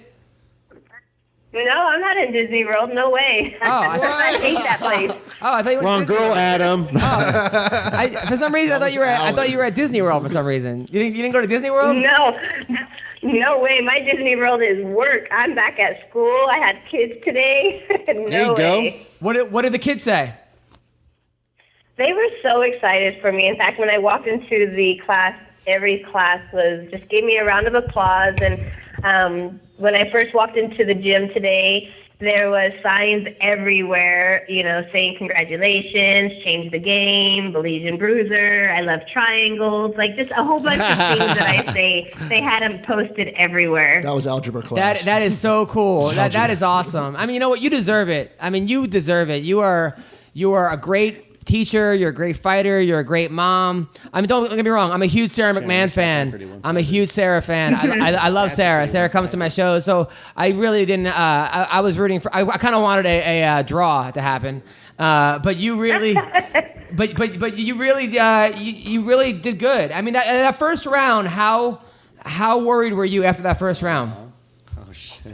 Well, that was, in our minds, that was our worst case scenario because we knew her ground control and side control would be dominant. We knew it would be dominant only because she has that great hip-to-hip pressure, and she would not allow any space to be created. In fact, at some point during that first round, I was hoping she would mount because I knew I could get out of that, but she didn't because she knew that was the place to hold me in.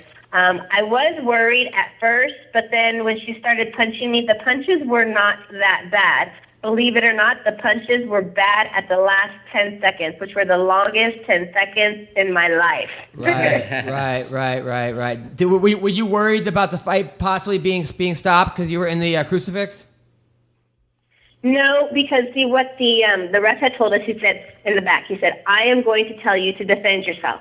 If you do not change positions or defend yourself, then I'm going to stop the fight." And at no time did the ref say, defend yourself. So I was okay. Good. Well, yeah, you got to be careful trusting them on that one, though. No, I mean, I was really happy for you. Now, is it hard to have a full training camp while you're teaching full-time? It is, but I know nothing else. So since I've started doing MMA for the last 10 years, I have known nothing else but working and training at the same time. And I think I attribute that to when I was in college at a Division I school doing track and field. I also had to work and go to school and train, and I learned how to manage my time. And so I've done the same thing here, and I think it's actually good for me because if I had all the time off, I know myself, I would overtrain big time. You could train while you're at school too, while you're at work. Yeah. Yep. I train at the school all the time. Every prep period, I'm training. Yeah, I mean, now who are you? By the way, where did it say you were from? By the way. Please. I'm from, I was raised in Porterville, but I live in Visalia right now. Yeah, Visalia, because what high school, my wife's from around there, so that's why she wanted to know. She's like, is someone from Visalia? Like, she was like, she couldn't believe it, that you were actually, yeah. My high school is in Farmersville, so it's about literally 2 minutes out of Visalia. It's not that far. Do you still have that same boyfriend you had last time? Yes, I do. He's still around. Get rid of him. Yeah, because Vince is single. Vince is newly single, and honestly, I don't know. I know your boyfriend's a brown belt, and he's Brazilian, and yada yada.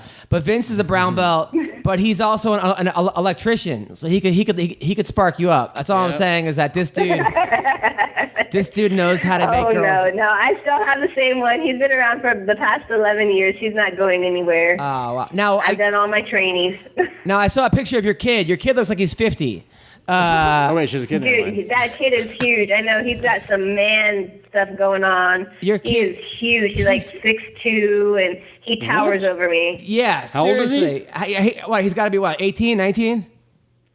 He's only 16. He's 15. 16. What, did he play for the Nuggets? Yeah. I mean, he's fucking huge, that guy. What? I'm telling you. I was like, man, I must have fed you all kinds of meat when you were young. Was your baby daddy Dikembe Mutombo or something? Like, why? We wish. No way. Why? I think he gets that from my mom's side of the family. They're all Germans, and all them Germans are tall.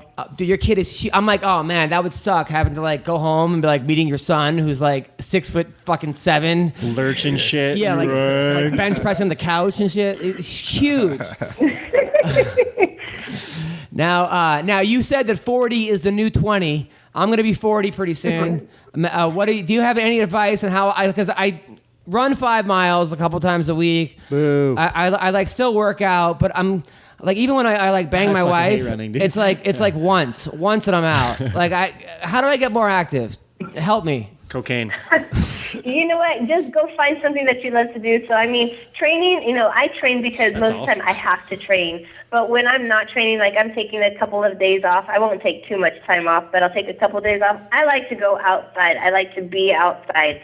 I like to be outside with my dogs. I like to be outside with, working in my yard. You just have to stay active. You don't even have to work out hard. You just have to stay active. And honestly, I just think of it as a number. Everybody keeps forcing that number to me, like, oh my God, you're 40, you're 40. And I'm like, I don't feel 40. I can't even believe that number is me. I honestly can't. But they keep throwing it at me, so I'm like, man, I guess I must be. Yeah, well, I mean, but I'm saying like in the bedroom, like normally I'm like one and out. Okay, like after I bust, I'm going to bed. Like, I could tell that your husband keeps you happy. You have a big smile on your face all the time. You see, like how many times is he doing it? 3 or 4 times, 5 times, 6 times? Oh, a true lady never tells. All right, fine. At least 3 or 4. He probably takes her back and chokes her half the time, so she doesn't really know the number. Really? Oh, come on. That's so twisted. Now listen. Now Joe the kid. Now Weendawg over here. He's 20 years old. And he's been having no luck. He's been sending girls dick pics left and right. He's killing it. He's got girls in other countries. That's killing it. Now you're totally against that, right? Like if a guy sent you a dick pic, you would just blow him off, right? That'd be it.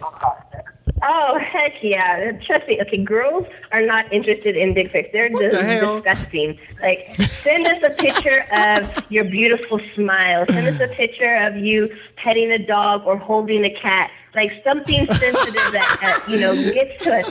We don't want to see no unit hanging out. It's gross. Yeah, well, his last video had his finger up his own butt, and he sent he sent it to a girl. Like, what would you do if a guy sent you that? Why would?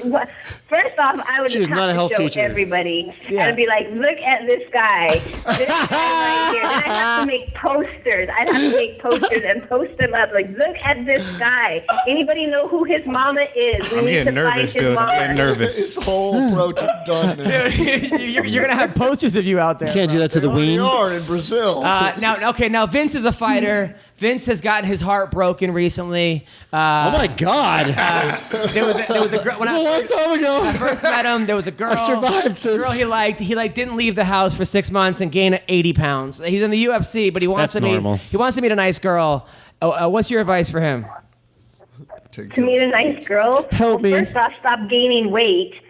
And then Whoa! I am so cuddly when I'm chubby. You have no idea. He called you a fat fuck. I know, dude. That's you don't even know me. That's awesome. Sorry, no, I'm just playing. You need to go to her class, Vince. No, she just because I'm fat. Now she's smiling. dating a guy that she said she trained with, her jiu-jitsu coach. Now, Vince, there's nobody at like your gym that you would possibly meet or anything? No, I don't really train with girls that often. Yeah. I'm not a coach, so I don't get to rape the prospects. Well, that's not really what happens. But is that what happened? Do you think a lot of coaches are they like predatory on like their students? They better not be, and I find out. Oh no, that would not be a good day. Yeah. Not okay. well, you were his student. How grapey was he towards you when you were his student? How did he get you? By the way. How did that happen? My husband or my fiance? Yeah, your fiance. Whatever you want to call him. Well, he was very persistent. Let's just put it that way. He was very persistent. He With the knew triangles? that he was going to end up dating me, and he kept hey, you want to go out on a date? And I turned him down maybe 3 times, and finally I was like, okay, fine. And then I even was like, nah, it's not for me. And he'd be like, no, come on, let's go do this, let's go do that. He was persistent. No matter what I did, he was like, I knew you were going to be mine. I'm going to make you mine. And then all of a sudden, I'm his. Yeah, but that was 11 years ago. Now there's Me Too. Yeah, and you liked it. You were playing hard to get. You get mount and hold you down. Yeah, now there's a Me Too. Yes. Now there's a Me Too movement, and a guy's sexual harassment that happened. You can't even be persistent. You got to say, oh no problem. I'll see you next year. You better say yes for your sea, salt, and pepper. And run away. See, Latin girls are different. No. Yeah, believe you got to. Well, the difference is obviously sexual harassment. You know, you're making sexual advances. Just eliminate that altogether. Go find yourself a kitty. I'm telling you, find yourself a kitty and be like, oh, I love cats. You know, girls are going to melt for that and be like, hey, I have a cat. Can you help him out? Or he needs a friend or a dog. Like, animals will win women over quickly. You sound like you're promoting raising a bunch of Norman Bateses is She's what right. it sounds like. CB has 30 dead cats in his backyard. But only one's buried. but listen, you're absolutely right. Marion Reneau, you are beautiful. Marion, even better. You are beautiful. You are hot. You're a good fighter. You're smart. Who are we calling out? Who do you want to fight next? Because you said anybody. Title shot. Who do we want next? Well, what I said was I know Caitlin Vieira and Kat Zingano are fighting. Depending on who wins there, I would like to fight the winner, obviously, and then the winner of her and I should fight for the title. Whoever wins between Raquel and Amanda. I know I had stated it before. I'm like, hey, matchmakers. I know because a few people are like, you know, you're still in line for title contention, but I just want to be talked about in the title contention because I feel like I've earned that. I've worked really hard for these past 2 years to build myself back up into the top 10 status, and I'm here to stay. That's basically what I'm here to make history. Is what I'm here to do. You are. You're going to be the first 60-year-old champion. So, oh my goodness, I'm hearing that the winner of Zingano Vieira gets the next shot at Raquel and Nunes. Would you take the loser to move up the rankings and then beat them for a title shot? No, I want to fight the winner. Yeah, we don't want losers. She's the winner. Look, have you seen the pictures of her? Loser. Have you seen the pictures of her in like the alley? That hot shot. You gotta see these pictures. Oh my god. Dude, this girl does not fight losers. This girl, this girl, no way. Believe me, what am I searching here? Well, but there wouldn't be anybody else to fight. Yeah. By the way, where did we see those pictures at?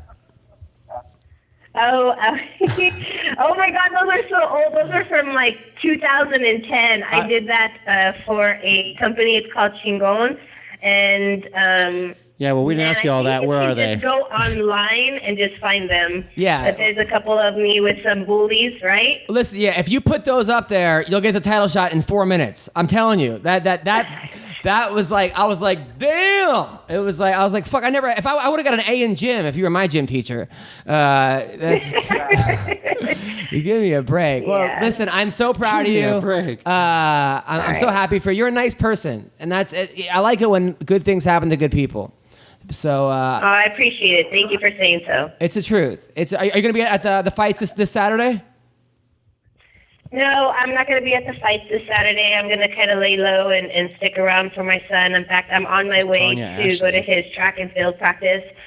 He's like, no, Mom, you don't have to go. And I'm like, oh, I'm going to be there because I like to coach him. Track and field is my thing. And so obviously I'm going to sit there. I'm going to watch him. I'm going to critique him. I'm going to be like, hey, do it right, you know. But so I'm on my way to his track and field practice right now, and I'm going to lay low with him and enjoy some company with him for a while, but I'll be watching the fight for sure. Does he play the track and just like lie down and everyone runs over him? He better not. Well, listen, thank you so much for being on the podcast. I'm a fan for life. Good luck with everything. All right, I appreciate it. See you guys later. Thank you so much. Always. Bye-bye. Always. By the way, I want to... Yeah, that girl's awesome. How cool is that chick? And when I say chick, I mean it in the most endearing way to say it. But you can't even say chick anymore without people getting mad at you. Really? Yeah, people are like... What about ratchet horse face? Yeah, ratchet horse face. But listen, people, even if you got a fat lip from a fight, you can still pack a fat lip with Black Buffalo. Black Buffalo is the only tobacco-free alternative dip that delivers the same experience as traditional smokeless products, just without the tobacco leaf or stem.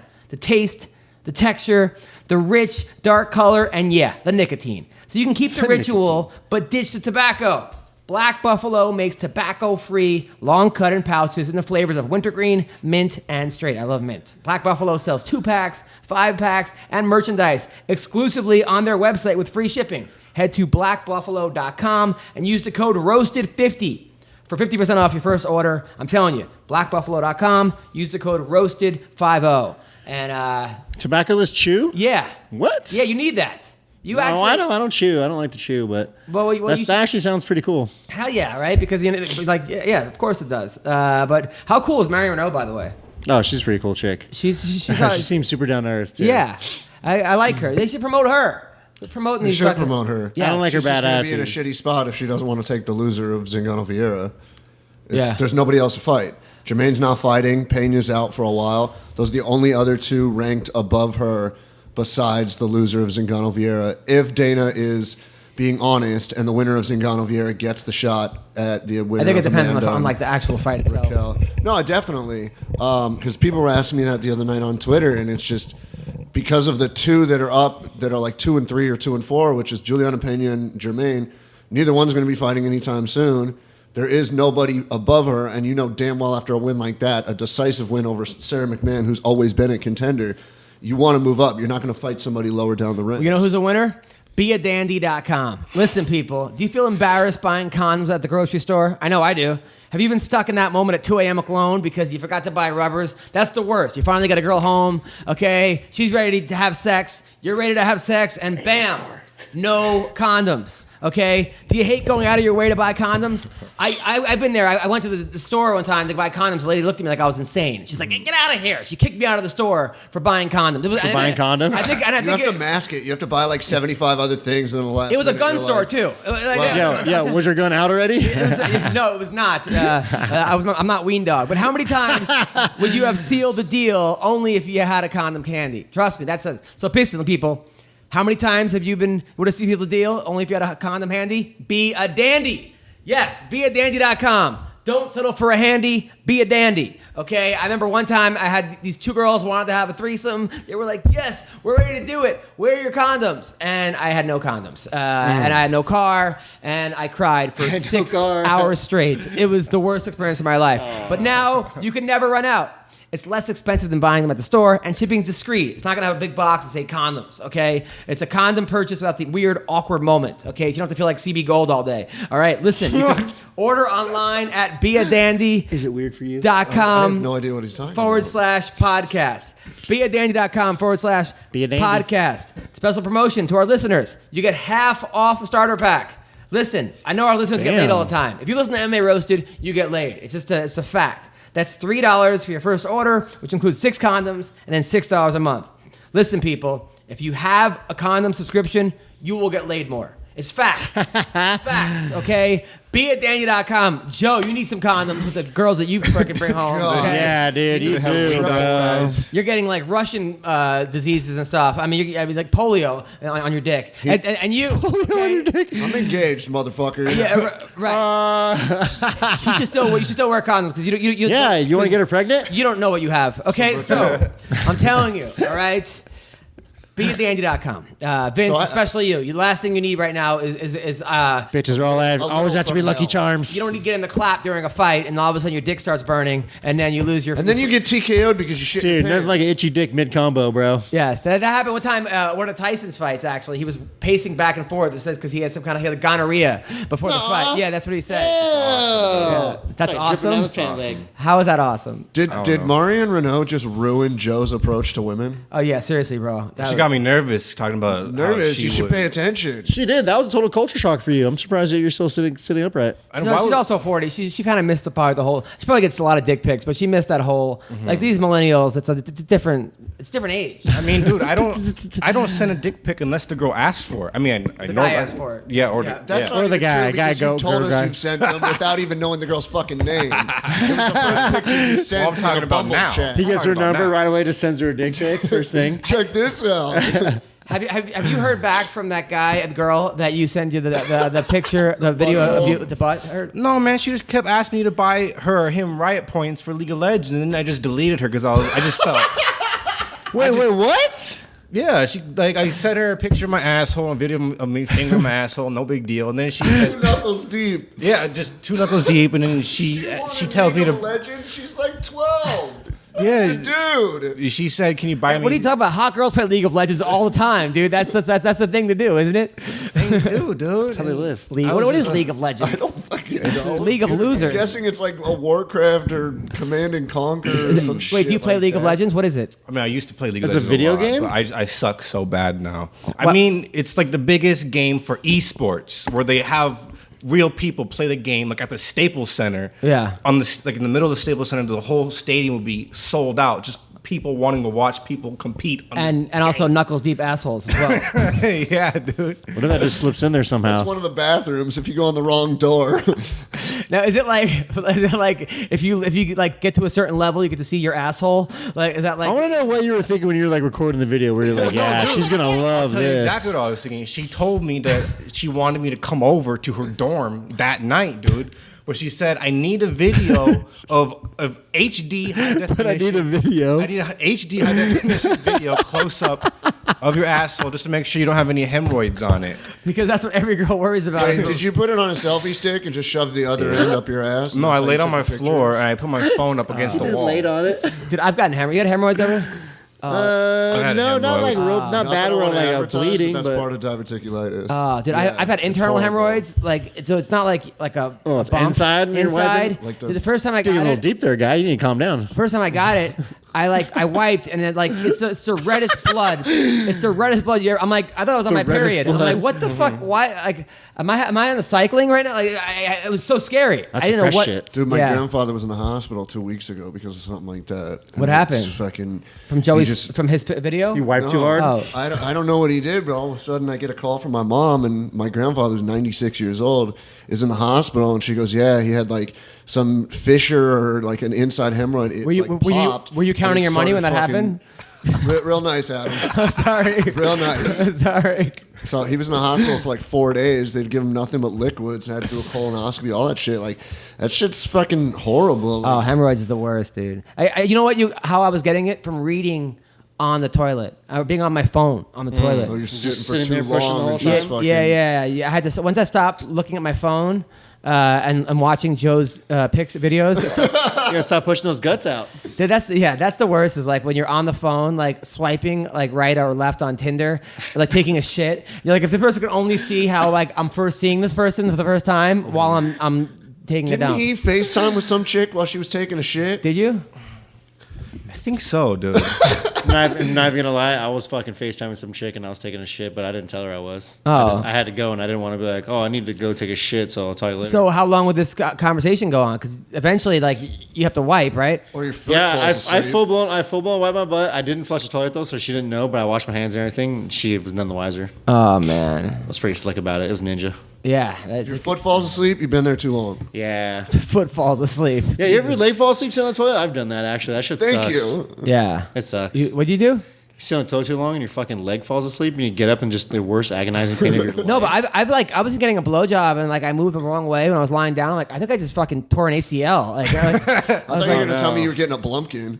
Like, you know, you lay on your arm. yeah, because I've always told you that. Why would you think that, you fucking idiot? Because we were talking about sitting on the toilet taking a shit, and you started with, I was getting a blowjob, so I'm fucking... I thought this was a fight podcast. I was with the guy 2 weeks ago. We had Dean McDermott on from Tori and Dean, and like the first 20 minutes was about Joe's fucking. And he was like, "What kind of fucking podcast?" Double knuckle deep, 2 fingers up his head. And his I baby fucking was love there. hearing Joe's fucking stories. And his baby was there crying, or playing with the microphone. You guys ever get this STD where Here we go. where your dick starts shedding its own skin like a snake? No, you fucking What the weirdo. fuck? That happened to you? I don't think No, that's it's happening to me an right STD, bro. now, dude. What are you talking about? Ever since I banged this Russian girl, my dick has just been shedding its skin, dude.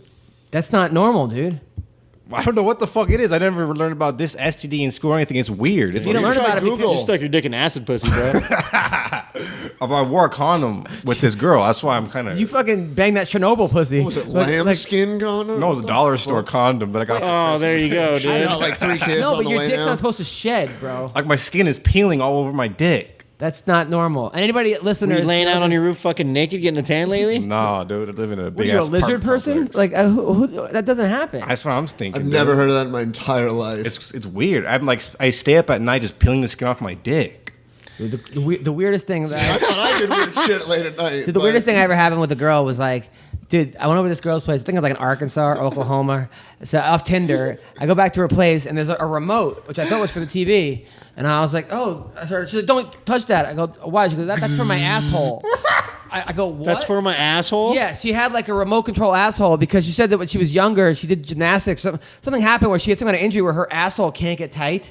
So she has like a remote, like in her. Yeah, and it closes. No. I swear. Google it, bro. Get out of here, dude. I'm not She had a kidding. remote to control her asshole. She had a remote control asshole. A remote control asshole. Asshole pacemaker. I swear this happened. I was there, bro. I was like, oh, does the garage door open? I was making jokes about it, how the TV was going to turn on and shit. But I'm telling you. Does the volume button control how loud her shits are? Like, you get the wrong one. She's like, do I want to sit here for a few minutes today or just rock it one out? I'm not call kidding. it a day? Google, She pauses it. Google battery remote asshole and I can see what comes up. I'm more worried about in 10, 20 years, His dick Joe shedding? maybe has kids or grandkids. They find the MMA Roasted podcast and realize that their father or grandfather a was the complete fucking dirtiest weirdo. motherfucker in the world. Like, are your kids automatically going to be born with the Russian herpes? girl that came over your house. Well, I hate girls who tell their parents everything, dude. Like, I was trying to get her to come over this weekend. Yeah. I was trying to get her to come over because my parents are gone. Yep. And then she says, oh, my parents won't let me come over to your apartment. I'm like, why would you tell them that you're coming over to my apartment? Steven shows remote control up his ass. Some bullshit. That's all I got. To my I'm on the asshole. same fucking page. Remote control. The man with the remote control asshole. Here we go. World's best ever. Dude, we must be. Keep it simple, the exact asshole. Same thing. Here we go. I found it. A man with the remote control asshole. I'm telling you, it's a real thing. I hooked up with a chick that had it, bro. His name is Ged Galvin, 55. Now presses a remote control to open his bowels and go to the toilet. Yes, I'm telling you. Yeah, see, I told you. I'm telling you, bro. Is there video or is it Joe? Oh, I'm looking, dude. All right, let's talk about the fight. Is that all there is? That's all they say. Juban's fight. Oh yeah, Alan won. Fucking Alan Juban. I love Alan, but gives me a heart attack. That's all it says. And it shows a picture of the guy, and that's the guy. This Alan Juban could like fight the common cold, and we'll get knocked down 6 times and come back and win. Fuck, I love Alan Juban. Yeah, but that was a good fight. Man, that was close. But good for him. I'm happy he got the win. I was so happy for him. Yeah, but just be on fucking heart medicine. Does trying to every watch him fight have to be this way? Dude, it is. That's the way. That's literally the way it is. I even, there was a highlight reel that Alan posted on his Instagram, and even watching that, I'm like, fuck, I already know what happens, and I'm still nervous. Every fight is Rocky IV. Fucking every single fight. I love him though. I'm so happy for him. Yeah, and the only other one we didn't discuss that was fucking insane was Latifi choking out OSP. Oh, yeah. Sleep. Dude. And dirty. One question. Did anybody else see OSP tap and the ref missed it because he was on the wrong side? Yeah, that ref was like, it was like the Three Stooges. He kept going to the wrong He thing. went like this. I feel like a lot of the refs are kind of slacking lately, dude. Yeah. Following that Yamasaki fucking. Well, the one ref gave a guy 2 points for a takedown. He goes 2 points. Like it was a wrestling match. Really? He held up 2. I'm like, does he even know what sport this is?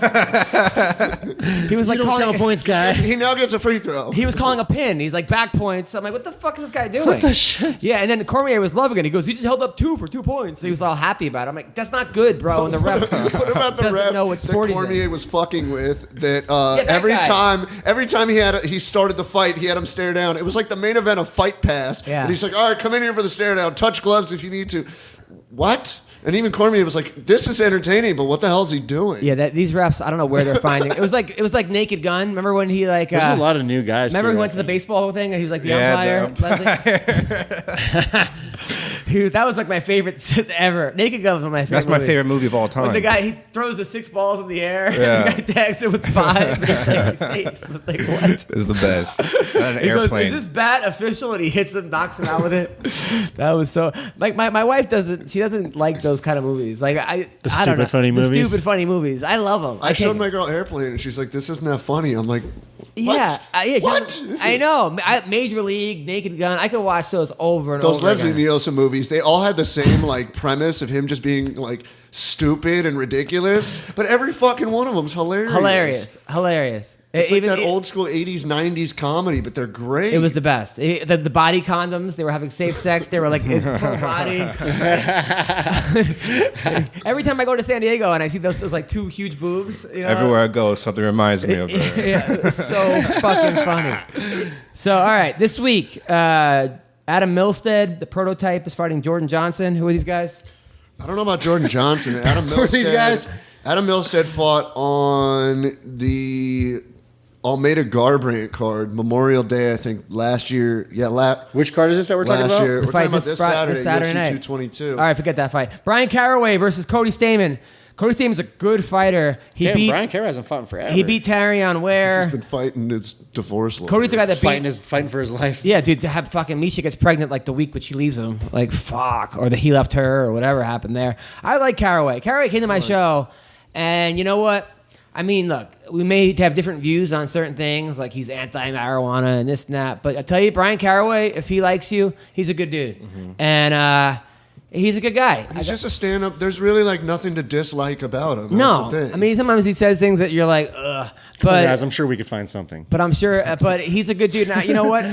Also, fuck. The Cyborg card. But this is a tough fight to call because Caraway's gritty. He's good everywhere, but Stamann is fucking tough. Who did Cody lose to? He has a one loss. But yeah, he beat Tarion Ware. He wasn't that good on his feet. I think Caraway, if he's not in his head. And he fights this fight. It was 2014. It was in WXC. So and nobody with a Wikipedia page. So I think Caraway can out. Out veteran him. Experience him. I think that he's seen it. He's seen everything, Caraway, and I think he should win this fight. Mike Pichel versus Zach Otto. Dude, they have him on the Fight Pass. Who, Pichel? Yeah. Caraway and those three fights are on Fight Those Pass. are the three of the best. Two of the three of the best. I mean, is Zach Otto any good? He's all right. Mike Pichel. Mike Pichel been around for a while. Pichel This is a retirement fight. Is it really? Yeah, it's his last He's fight. been around for a while. I like Pichel. He's a guy though that I don't want to see him get knocked out. I really hope he wins this fight. And Mike Pichel, they say at the gym is. I feel like he's the guy that looks ever. like totally like just inbred white trash guy, right? He's got so much. He's always got a mullet. Dude, his first fight was against Rampage. I like him. Rampage actually. had him by 70 pounds, and he fought Rampage outside. His first fight ever. People say at the gym he can fuck up anybody. They say with the right. I've seen it. With the right head, Pichel beats everybody. Even still. It's just a matter of He's like. another one that he scares the shit out of you though. Sometimes you remember that Sean Spencer fight where it went back and forth for 2.5 rounds, and then he landed those murderous knees and. Oh my God! I lost my voice at that. CB Dalloway, Hector Lombard. Fuck. There's a fight that so CB's on a losing. Who did he lose to? Dalloway. His last fight. His last, he got knocked out by Munoz. He got knocked out. No, that was a long time ago. Who was his last fight against? His last fight, Dalloway? he beat Ed Herman. His last fight? Yeah, but then he lost 3 straight before that to Machida, Bisping, and Nate Yeah, he Marquardt. won his last fight. It was a pivotal fight. Oh, yeah. So, I mean, Hector Lombard, if you would have told me this 6 years ago, I would have said Hector Lombard takes him out of the cage, throws him out of the cage. I think Hector knocks him out. You think so? Throws him Still? into the Within fucking the first. rafters like a the straight first. animal. I mean, Dalloway, his chin isn't great. Dalloway, I think, His in grind. chin is gone. Mayhem hurt him. Yeah. But his- Hector his has chin's not been gone. looking that good. Yeah, Hector's not really looking like the Hector Lombard that was scaring people before. But Because he's like Hector- 60. And Dalloway can like Dalloway's got to nullify go him for pretty good with his wrestling. Dalloway's got to go immediate takedown. Hector's our because boy. Lombard's going to come. You know Lombard well enough to know that he's going to come out in the first. He's going to be slinging heavy leather. He's thinking, if I got to finish this in the first because I'll gas in 2 and 3. He's got to come out slinging heavy leather, sprawl and brawl, and that's got to be his game plan. Dalloway needs to be the fastest double leg of his fucking life. And get him down and just control on the ground. Yeah, but his you act jiu-jitsu's as if good. like Hector's judo isn't world class. I'm and saying- no, who's I'm not saying who's ever that. double legged Hector Lombard? No, but I'm saying Dalloway's. I'm just saying CB Dalloway. his plan needs to be double legged because what's he going to do? Stand with Hector Lombard? Well, So- but at the same time, like Johnny Hendricks beat Hector Lombard, and he beat him by boxing him. Hendricks has a good chin though. Yeah, but Hector, I'm saying that. And he didn't really box him. He just threw a bunch of really good left hands. But the last fight that it seems like the Hector's been losing big guys on the feet. His last fight, Anthony Smith knocked him out on the feet. Anthony Smith is tall and very rangy. Too. Yeah, I know. I just don't know if double legging him is the way to go because I mean Jake Shields. Remember what Hector did to Jake Shields? It's a long time ago. I'm just saying if you're Dalloway, if you're thinking wrestling, jiu-jitsu, or striking with his chin, I'm just saying game plans. But I got Hector. I think Hector can finish him inside of 1. Sprawl and brawl. Hector can finish. Hector should only do 1-round fights. So Vinc Pichel, who do we like? Hector Lombard or CB Dalloway this week? I like Hector Lombard. Yeah, I'm gonna go for Lombard too. I think he's going to go for the Weendawg? murder. Hector Lombard. Because he's a fan of the podcast? Yes, exactly. CB? I got Hector Lombard knockout. That's not why I picked him though, because I'm not really his friend. I got Hector Lombard. Hector Lombard's a good dude. But yeah, I hope he wins. The worst was sitting with Dan Henderson's family during the Hector Henderson that fight. Oh my God, because they were all crying when Hector was beating the shit out of him. And then all of a sudden, and then fucking Hector's lying there helpless, and I'm like, oh man, I hate seeing that. He was out for a while too. He like woke up yesterday. For this fight. He doesn't even know he's fighting on Saturday. So my man That was John nasty. It didn't even seem like that mean of an elbow either. But it was like three in a row because before that it was the Neil Magny fight where he took 87 punches in a row in the first 12 in those 12 seconds. God. Yeah, like he's been hit a lot, man. John Dodson versus Pedro Munoz, the young Punisher. The young Punisher. Talk to me about Pedro Munoz, CB. Munoz, tough dude. He was training for a while out of Kings. I'm not sure if he's still there or not. Very good jiu-jitsu player, but has not fought the caliber of competition that is John Dodson.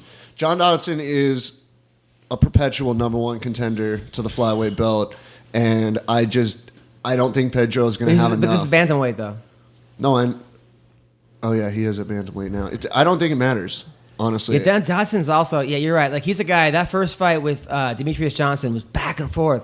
Johnson had him hurt. He was like, I was so rooting for him, and then he kind of gassed and got hurt, and it was like, Beneil Dariush versus Alexander Hernandez.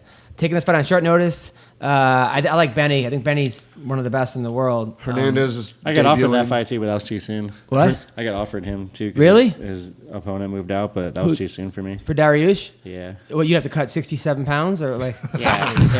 in like 2 weeks. I was Really? like, no way. Yeah. Yeah, I mean, what are you at, 185 now? Yeah. You're like, all right, we'll go with that. Yeah, I'm a little over 190. All right, and you got to make 55? Yeah. Fuck. I had what's name on the podcast 2 last weeks? week. I need at least like a month. The kid from Bellator, the champ. I had Caldwell, Darian Caldwell, who cuts from 85 to 35. Isn't he fighting? Holy shit! Isn't he fighting this Friday? Friday night, against yeah. Andrew Higo? Yeah, He does not cut that much. He weight. does. He's a big dude. he says he has two cuts. He starts at 85, and then his walk around then becomes 65. But he's after being at 85, and then his cut from 65 to 35. Oh, so it was like normal fat fuck weight is 85? Yeah, but he's like a foot. He's like Joe's size. Yeah, This is he's like my tall. normal he's fat very weight. tall, Alliance guy. He's moved over to Alliance in San Diego. Oh, is he? He said he would knock out Dillashaw in one round and Cody Nolov in one round. Yeah. I like his attitude. And you know love that what? feud. I'll tell you what, man. I believe him. I mean, the guy was a national champion. I believe the guy. You know, he's pretty serious when he says it.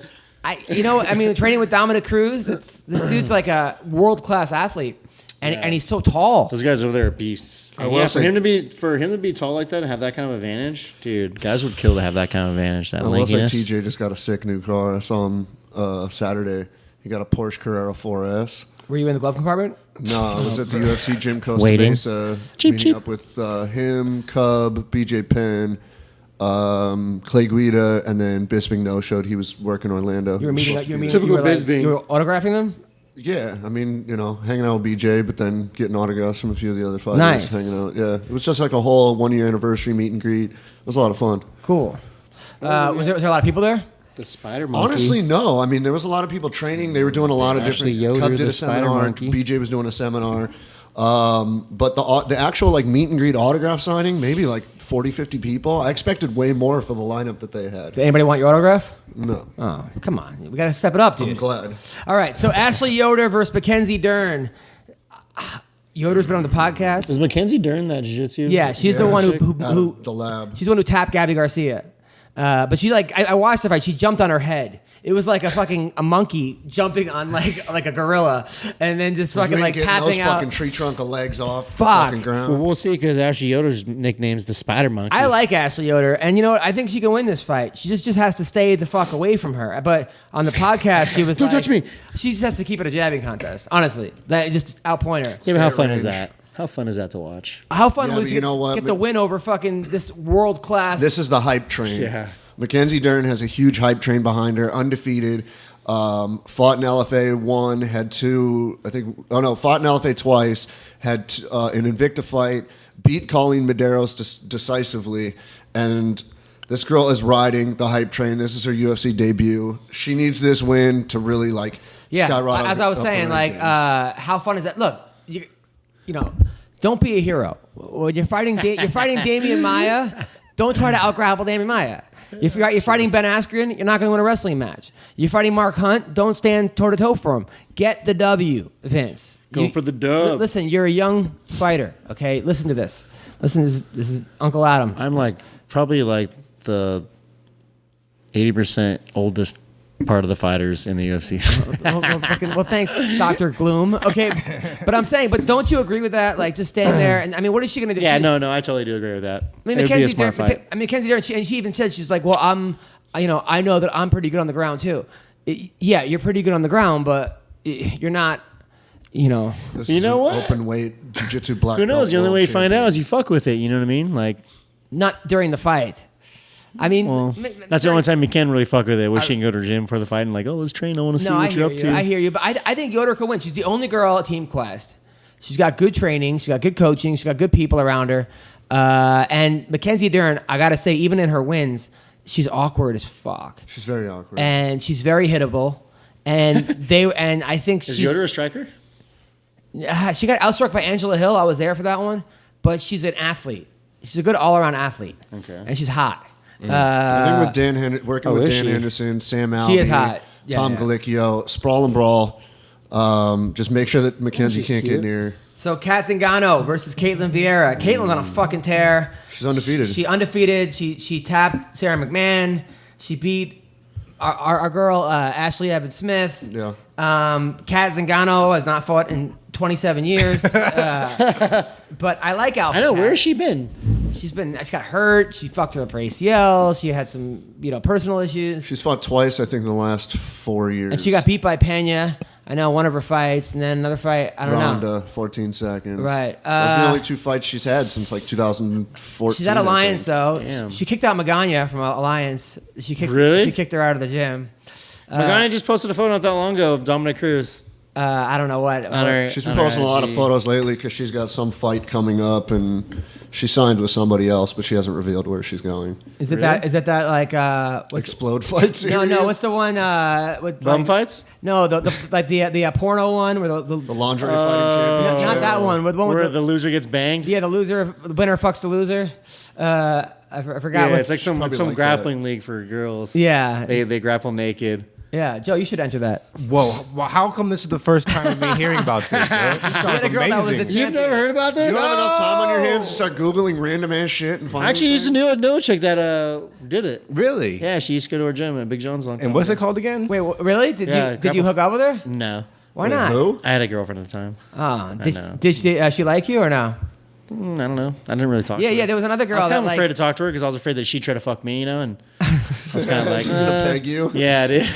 There was a girl that wanted to come on our podcast. That she was that she was all about that. She was like the champ. But this was back when we were like Fox, and we were like, I don't know if I can get her on. Yada yada. It might ruin our.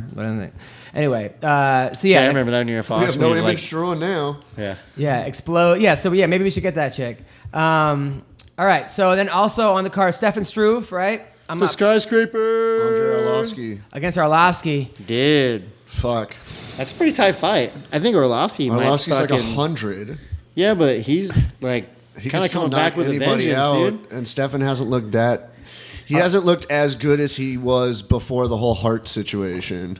By the way, this is Marion Reneau. This is what I was telling you about. The Arlovsky, since Arlovsky has left Greg Jackson. Is this her Facebook? No, that's on her Facebook. That's the picture. Arlovsky did leave? Yeah, he left Greg Jackson. He went to American Top Team, and he looked great in his last fight against. He didn't leave with John Dodson in his backpack? No. She's cute. That's a good photo. So that's I'm not really into the dark. It's a tough fight to call. It's a really tough fight to call. I mean, I like Arlovsky based on how good he looked in his last fight. And Stefan Struve's taking a long time off. Could this be Arlovsky's swan song though? Arlovsky is like Mel Gibson and like Lethal Weapon 9. Like he's still running strong, dude, for some reason. Yeah. Well, Stefan Struve, since the heart condition and that whole the year and a half he took off, I mean, he's been up and down with it. But in terms of finishes, Andre could definitely knock Struve out. It's just the height difference. I remember one time he was like, Adam. I like Struve, but I don't think he's going to get past our loss. Remember he was like, MMA Roasted, please cheer me up. I'm stuck. And they don't give me medication. I'm in the hospital. Who's Stefan? Yeah. So I was like making jokes about him. Dude, he almost, that thing almost killed him pretty much. I remember when he hit his head on the bridge. And so Sean O'Malley is taking on Andre Sakamtath, who got mad at me for saying his last name is. I said his last name was Suck at Math, and I was like, "How could an Asian guy say?" It was a fucking joke. Math? Yeah. Then he said I was. But it was clever. Then he got mad at me for saying that. Suck math? Yeah. Sukamta. So How you say it? Sukamta. These two don't like each other. Didn't the beef kind of start on MMA Roasted? No, it started before that. The Asian sensation. He called him O'Malley called him a nerd or something or some crazy shit. He does look like a nerd. I like O'Malley. Sugar Sean. I like O'Malley. I called him Screech McGregor. Dude, he totally is. But so I mean, they got him on like the main card. That dude is 5'11". He's undefeated. I like the way he fights like a fucking maniac. As Bisping Dude, he's calls him, 5'11" and and 135. I like O'Malley in this fight. You? I like O'Malley. O'Malley. I think they're using this as his platform to really get noticed. And he, like Bisping said, he's a show pony. He throws crazy ass shit, gives no fucks, and I think this is just another step in the right direction for Sean O'Malley. And then Frankie Edgar's taking on Brian Ortega. This fucking fight, man. Is this 5 rounds? No. No? Wait, no, it's not. No, it's not for the Cyborg. interim. Yeah, Cyborg. Vince, who do you like in this fight? Dude. 3 rounds. I don't know, man. Like, I Ortega's really, really, really like Edgar. He's been around a long time. I like his fighting style. He's always there to fight. He's a tough dude. Ortega is just a fucking monster right now, dude. He's just strangling people and like not giving them any fucking choice about it. But Frankie Edgar has never been submitted. He hasn't. Ever in a fight.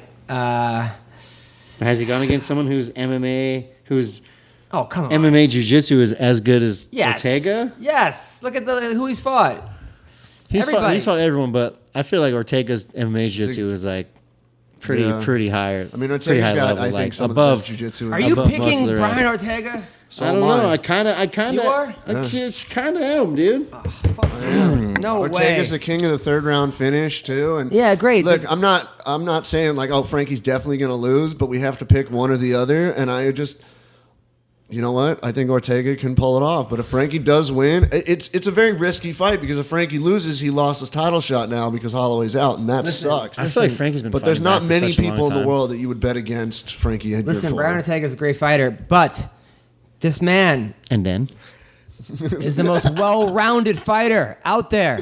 Frankie Edgar's boxing. By the way, you tell me BJ Penn doesn't have better submissions than fucking Brian Ortega? Prime BJ Penn, who Frankie beat him twice? when BJ fought Frankie, BJ wasn't about jits though. He was And it never went to the boxing. ground. He was in Doesn't boxing. matter, okay? It does. BJ, the Ortega prodigy. has a pull guard style. Yeah, if BJ would have been like on his grappling regimen. Woulda, shoulda, coulda. All right. Yeah, He exactly. So woulda, shoulda, coulda. But he didn't. Okay, Frankie Edgar.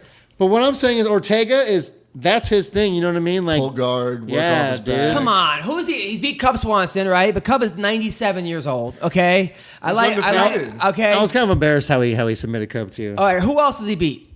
Who else? Ortega? Yeah. Ortega, he submitted. You know what? I'm gonna look now. Submitted Clay Guida, knocked out Clay Guida. Submitted Diego I was at that fight. Brandao. Guido was winning that fight. What about up Ronaldo? until that. Renato? Renato Moicano, yeah, submitted him. Brandao? Okay, fine, but we're talking about a guy who fought All the guys he fucking fought. Fucking look at Edgar's. Aldo doesn't use jiu-jitsu. Okay, look at Edgar's resume. Yeah, Edgar's got a great resume, The best in MMA. but it's a long ever. time. What? It's a long time. He is a long You know? time. Yeah, it's stretched over like 40 years, man. You need to get off the Edgar dick, bro. You need to calm down. She had Frankie on last week. Yeah, Oh, did he? Yeah. There we go. The plot thickens. The plot thickens. And he comes to my shows. Listen, He comes to my shows. Frankie Edgar is He's like a little kid just stole his ice cream and shit. it doesn't matter because this is the fucking same guy who said that McGregor was gonna knock out Mayweather. Okay, this guy What does that has have to do with anything? this guy has Like, 6 McGregor tattoos. Look, You think his decision-making skills. This guy spent. the This guy, parlay lost He's king. got you there. This guy The spent. parlay lost This king. guy spent Saturday fucking licking Dillashaw's balls in a parking lot at fucking Vaughn's. All right. Ew. Okay, listen. Yeah. Hey, speaking of which, What? what's up with the shit going around that I've been seeing with TJ and Cody and something with Cody's wife? Cody's wife, chick, something. I don't know. Something about because when so I guess to save this card, they were talking about Cody and TJ. And TJ said, number one, he doesn't deserve a title rematch immediately. And number two, I have a 5-week-old baby that I just had. I'm not taking a camp that's 4 weeks long and cutting and defending the title against this punk. And then Cody was like, you're a piece of shit. You should fight me. You're a bitch. And TJ was like, wait till your girl has her kid and then tell me that you'd go fucking away from your 5-week-old kid to fucking train for 4 weeks and try to fucking defend your title. You don't know shit. Shut the fuck up. You're a bitch. And that was like the back and forth. I thought it was like something like with one of their chicks. Oh yeah, not that. Until today, Tony Ferguson tweeted out there's a mole in his camp, and that from what, Khabib? Look at his Twitter. He said that somebody's been tweets a lot of ridiculous shit. There's a mole.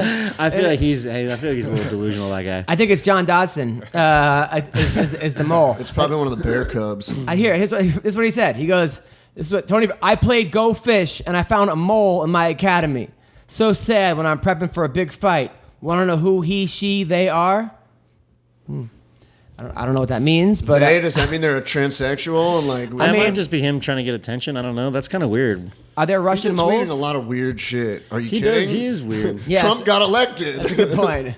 Trump got elected not just because of Russian collusion. Trump got elected because I know that. All right, that's a whole fucking separate thing. But by the way, I got the nastiest email about from some Trump supporters saying that saying that I was like a failure because I'm not even a Trump because I bashed Trump. I don't even bash Trump. Fucking Greg Dude, no matter who's the president, vice president, in comedy, when everyone gets comedy bashed. goes political, you fucking bash on anybody you can. That's, number one. And number two, it's like, ugh. And he goes, he goes, no, that's why 99% of America doesn't know who you are. I go, you're saying 1% knows who I am? That's still a lot of people. I did the math. That's like 24 million people know who the fuck I am. Like, damn, 70,000 Twitter followers, but you're saying all these motherfuckers know who I am? That's great. Done. Dude. All right, so, and then the main event, Chris Cyborg is taking on... This isn't worth discussing. It's going to be the biggest upset of the night. Who is this chick? Are you fucking kidding me? Whoa! Wait, so you think Yana's going to win? Yeah, dude. Why? Because he thinks she's hotter than she's fucking hot as fuck, dude. But you think that girl was a fucking girl? He's got her on his payroll. Wait, yeah, I know, but Chris Cyborg, this is, no offense, Yana lost, okay, to Tanya. Yeah. I interviewed Tanya and said Yana has no fucking chance. She's fought both of them. Mm-hmm. She said 135 are coming up. All I'm saying is if you're a betting man, you might want to put a couple dollars on this Yona. And if you're a betting man, you got a better shot of finding Joe's butthole video. Well, that's it. Oh my God, is that on the internet? It's probably on the internet. It probably is, dude. Wait, so okay, but where is Yana gonna beat her? I don't know. I haven't seen her fight at all. I don't even know what the hell. Oh my God! So I was right. It's because you think she's hotter than Cyborg. She is pretty hot, and she's Russian. She's training hard, and she's been training with John Jones. There's a video of them rolling around together. Or they're not training too much together. I think I have a real question. Jones tried to snort her. Is there anybody at 135 or 145 in the world right now? Joe is excluded because of that prior answer. Is there any girl at 35 or 45 in the world that you would bet against Cyborg? Nope. Brian Caraway. You have a good point. Is there Honestly, any girl? No. I don't think so. No. And this girl is what, a plus 900, plus 1,200? She's plus 1,200. I don't know what the fucking odds are. But I may put some money on. there's gotta be. There's nobody in this world that I would bet against Cyborg. No, I mean, $100, you can't really. Dude, Cyborg is she's the perfect. Who's gonna beat her? I don't know. I don't think anybody even heavier. I don't think Gabby Garcia can. There's nobody. They train together, so but there's nobody. There's no girl. Period. I think that Yana's a plus. The way I'm looking at it right now is anywhere between a plus 800 to a plus 1,100. I put money on her then. I'm telling you. I mean, Holly Holm did look pretty good against her, but Yana is not Holly Holm. It's far from it, and I know Holly's been training with her. And the only time Cyborg made Holly Holm look like she didn't belong in there with her. The only time I've seen Cyborg lose was in that kickboxing fight. To Jarena Bears, who's a 6'1" Muay Thai but she's world champion. 0-3 in MMA or something. That girl's exactly, which just shows you the difference. But that was when she looked very beatable. I don't even think Yana can get this fight to the ground. I don't think she can get Cyborg down. I think Cyborg. I don't think she's going to be able to stand the 1 foot forward and just get pushed back and beat on the whole. The only thing that gets me going a little bit is the fact that it's so obvious that she's going to lose. It's one of those things. That's one of those things where I'm like, maybe. but I don't see where she can beat her. She does have decent striking though. Or is it one of those things where Cyborg is just like bored of knocking people out, and she's like, "I'm gonna take her 3 she is or pretty 5 hot too. and She's fucking pretty hot. just I hit give her some hotness points. But She's 10-3. Cyborg by knockout inside of 2. Inside of seconds. Inside of possibly. Fucking during the stare down, like punches. you don't even deserve to be here. Bam. I don't know. I mean, the thing is that once I say a bitch. the thing is once she hits you, that's when girls fall apart. I mean, I mean, Oh, yeah. Remember when they used to have on like on Showtime. They had remember on Strikeforce, the fights they used to have her. They had she missed weight by 18 pounds or something one time, and the girl she fought was a dominatrix. She fought some Asian dominatrix, and they put like as their title thing dominatrix. Like that was like, and then she got That's her fighting style. yeah, and she got murdered. Get the fuck out. She Yeah. got dominated. Yeah, The I don't know. dominator. I just don't see it. I don't see it either, Yana but- having a chance of winning this But fight. at minus 1,200, you put $20 on it, you're a fucking. But that's the thing, you put $20 and you're an idiot for not putting $100. You can't win those. Vegas Dave has probably $250,000 getting ready to put on this. That guy shit. never fucking says when he loses though. Well, of course. Vegas Dave. It's the I only mean, there's a way lot win. of people that Who only is this talk about Vegas their Dave you victories. speak of? By the way, He's Misha, the one that put $250,000 on Misha to beat Holly. And by the way, won Misha what? looks pretty good pregnant. You see those pictures? Yeah. So did Juliana Bania. Dude, my wife looks good pregnant too. But I'm telling you, pregnant women are a different kind of women. Yeah, Like, dude. I totally have hots for pregnant women. No, It's really I'm good. not hot. I'm saying insane. Like I'll text her like, Oh, "Hey, I'm gonna be." I want to fuck them still. Their hormones, dude. I'll text her like, "Hey, I'm gonna be 10 minutes late. You're gonna abandon me and the kids." I'm like, what? Like, no, like. First of all, you're still 1, so it doesn't count. Yeah, I'm like, I know. She's like, no. She's like, I go, I'm gonna be 10 minutes late. She's like, you're gonna abandon me, the child, and all our pets. And so I wrote back, I'm taking the pets, which got her fucking, which got her so angry. But I'm telling you, dude. Last week we go to San Diego for the night, her Valentine's Day present, right? We go there With and- Miles. With Miles, right? She just always has to just let your fights go because, like, you being a comedian, you're just cracking jokes one after Oh, another. So but she dude, finally I just don't was know. half of the snaps and wedding gives planning. up. I was so mad though because we went to go park in this went to little San Diego or something. Go there and some old lady they take forever to get out of their fucking parking spot, which I hate. Well, she's Yeah, I fucking hate old. that. You know, they're not even on their phone. They're just fucking like. So then some other lady behind us goes, "Hey, can you please move? Can we move forward so we can get around you?" I go, "No problem." So I move up, and of course the woman leaves, and this fucking Asian couple takes our spot, right? So I turn around, and I'm like, "Hey, excuse me, we were there." I was like, "Stop it! Let's go. Let's just go." I'm like, "What do you mean? So they took our." So now she's mad because I'm yelling at them. So I'm like, "No." So she hates conflict, especially now that she's. Oh my god. So then the Asian couple leaves. So then I go around, and then some fucking fat Italian guy takes the spot while I drive around. So I'm like, hey, Fucking Guido. I'm like, hey, listen, I'm sorry. That was our spot. He goes, I'm not gonna be that long. I just gotta run a couple errands. So then we fucking. Like, you're just going to sit there and wait for him to come the fuck Yeah, back? of course I leave. And then me and the wife. Oh my and then, God. and then now we're in a fucking huge war. I'm like, why are you yelling at me? I'm just trying to. I don't.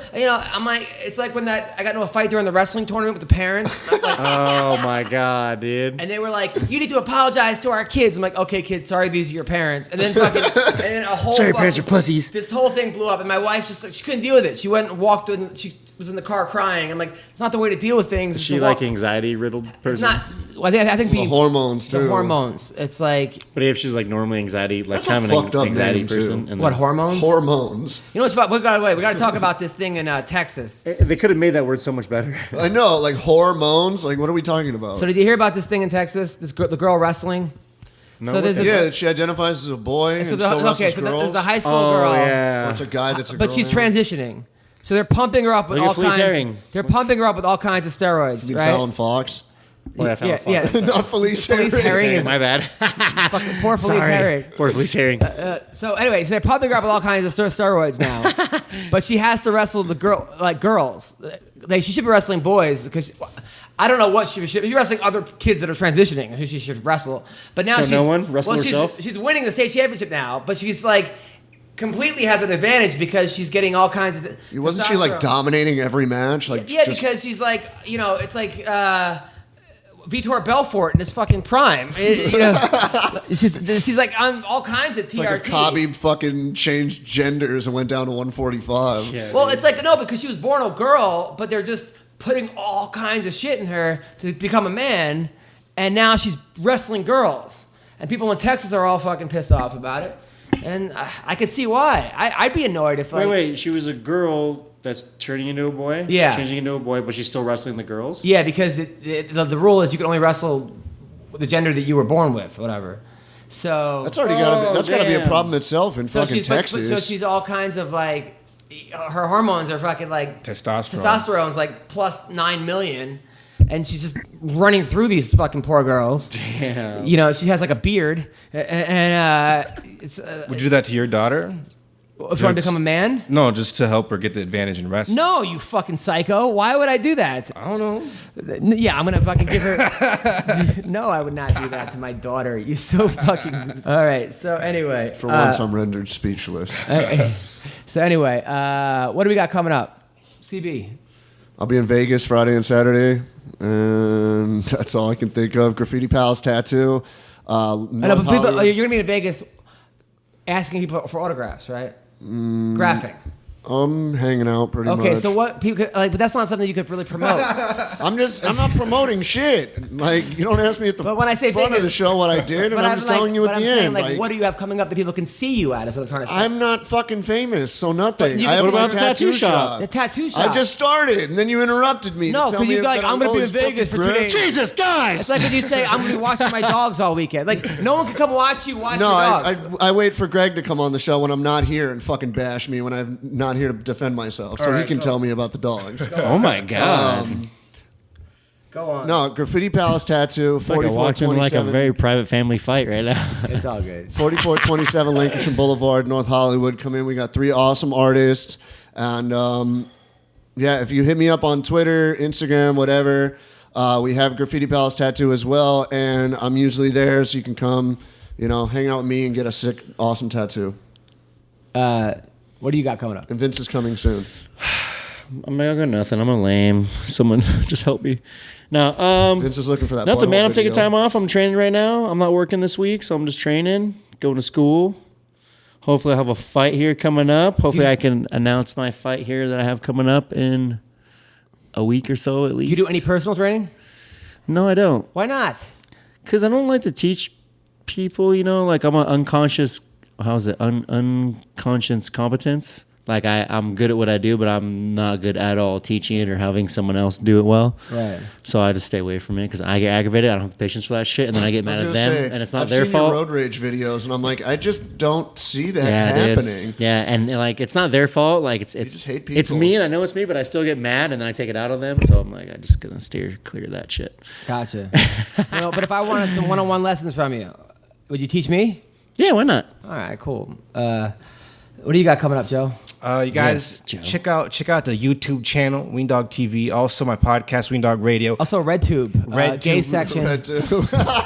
If you guys find that video, I don't want to know about it. Don't let me know. Don't tell me if you found it. Don't tag me no Twitter. But do tag me in Twitter at the Weendawg if you'd be interested in a Weendawg T-shirt. What? Who wants a shirt? Oh shit! Vince is gonna wear it after his next victory in the UFC. That's possible. We're sponsored by. Maybe is not it gonna be in you there, fingering but... your ass on the shirt? Yeah, is it? Because it's up for debate on what the graphic is gonna be on the T-shirt. Let me know if you guys would be interested. It's gotta be family friendly here. It's gotta be family friendly. Did your dog throw up a condom the other night on Instagram? No, my dog threw up.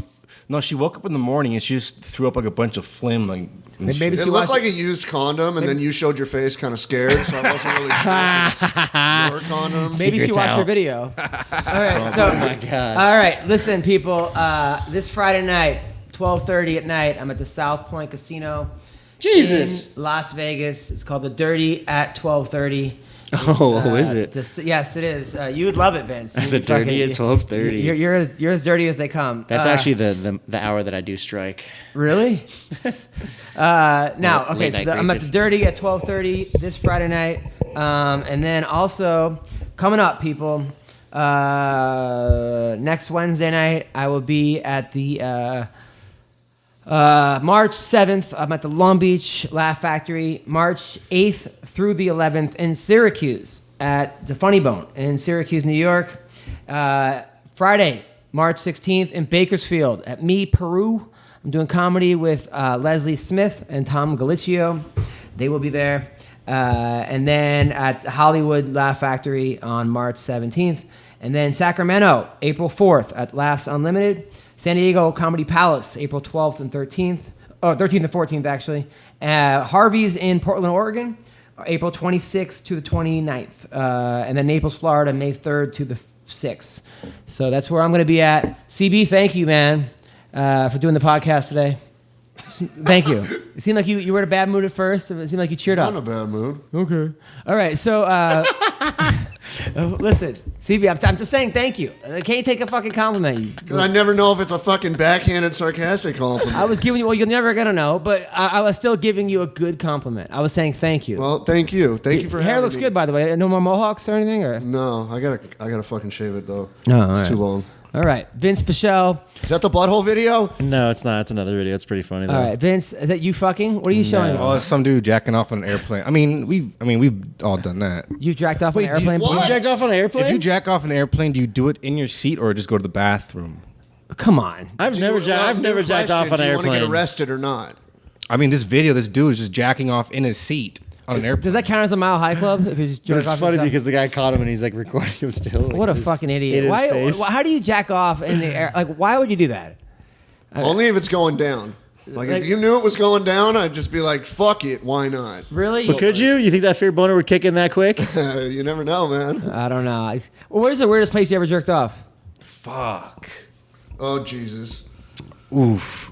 This is longer than one answer. Well, did I just activate Siri? A fun fact, the first time I ever jerked off with lotion, which is like the real jerking off, was on Thanksgiving. What's the with fake my family, jerking like off? in the room, like 2 feet away. Wait, you jerked off in front of your family on Thanksgiving? Not in front of them, but they were like eating Thanksgiving dinner. I was in the bathroom like 2 feet away, just jerking off. Why is the bathroom 2 feet away from your Thanksgiving A feast? small ass house.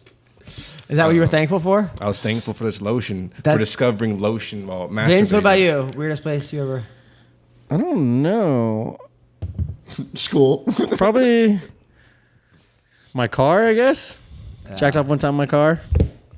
Dude, you know, Really? you know the Yeah, first not like time, a adventurous jacker offer. you know the first time I ever fingered a girl. Yeah. Her- last week? Was it the ha-ha and she No. just got in a car accident? No, That happened. He fucked the chick that was in a coma.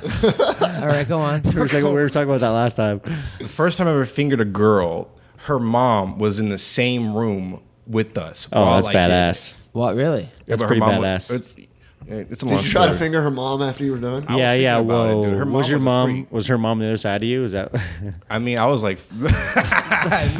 that was weird.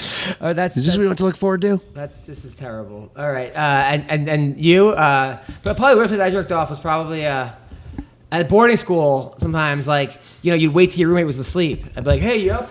Do the old roommate test, you know, and then Roommate test. and then, hey man, you up? And then, like, if you had nothing, I would jerk off with a guy in the room, which was kind of weird, actually. That I think about it. But then the next day, I would accuse him of beating off. Like, dude, I caught you jerking off. And when you think like when you're trying to see if he's awake, you like wake him up. what? You're like checking to see if he's awake, but you actually like wake him up, and then you just like wake him up to jack off so he's awake.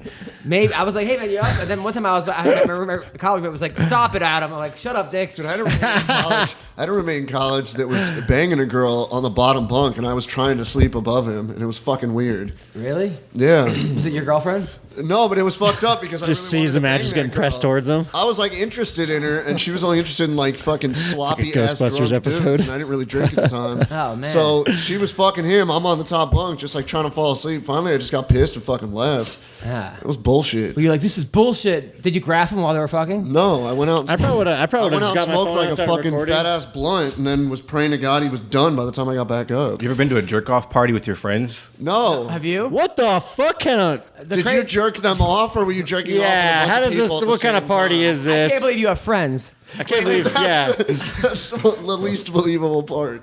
Wait, what You was get invited. You just heard.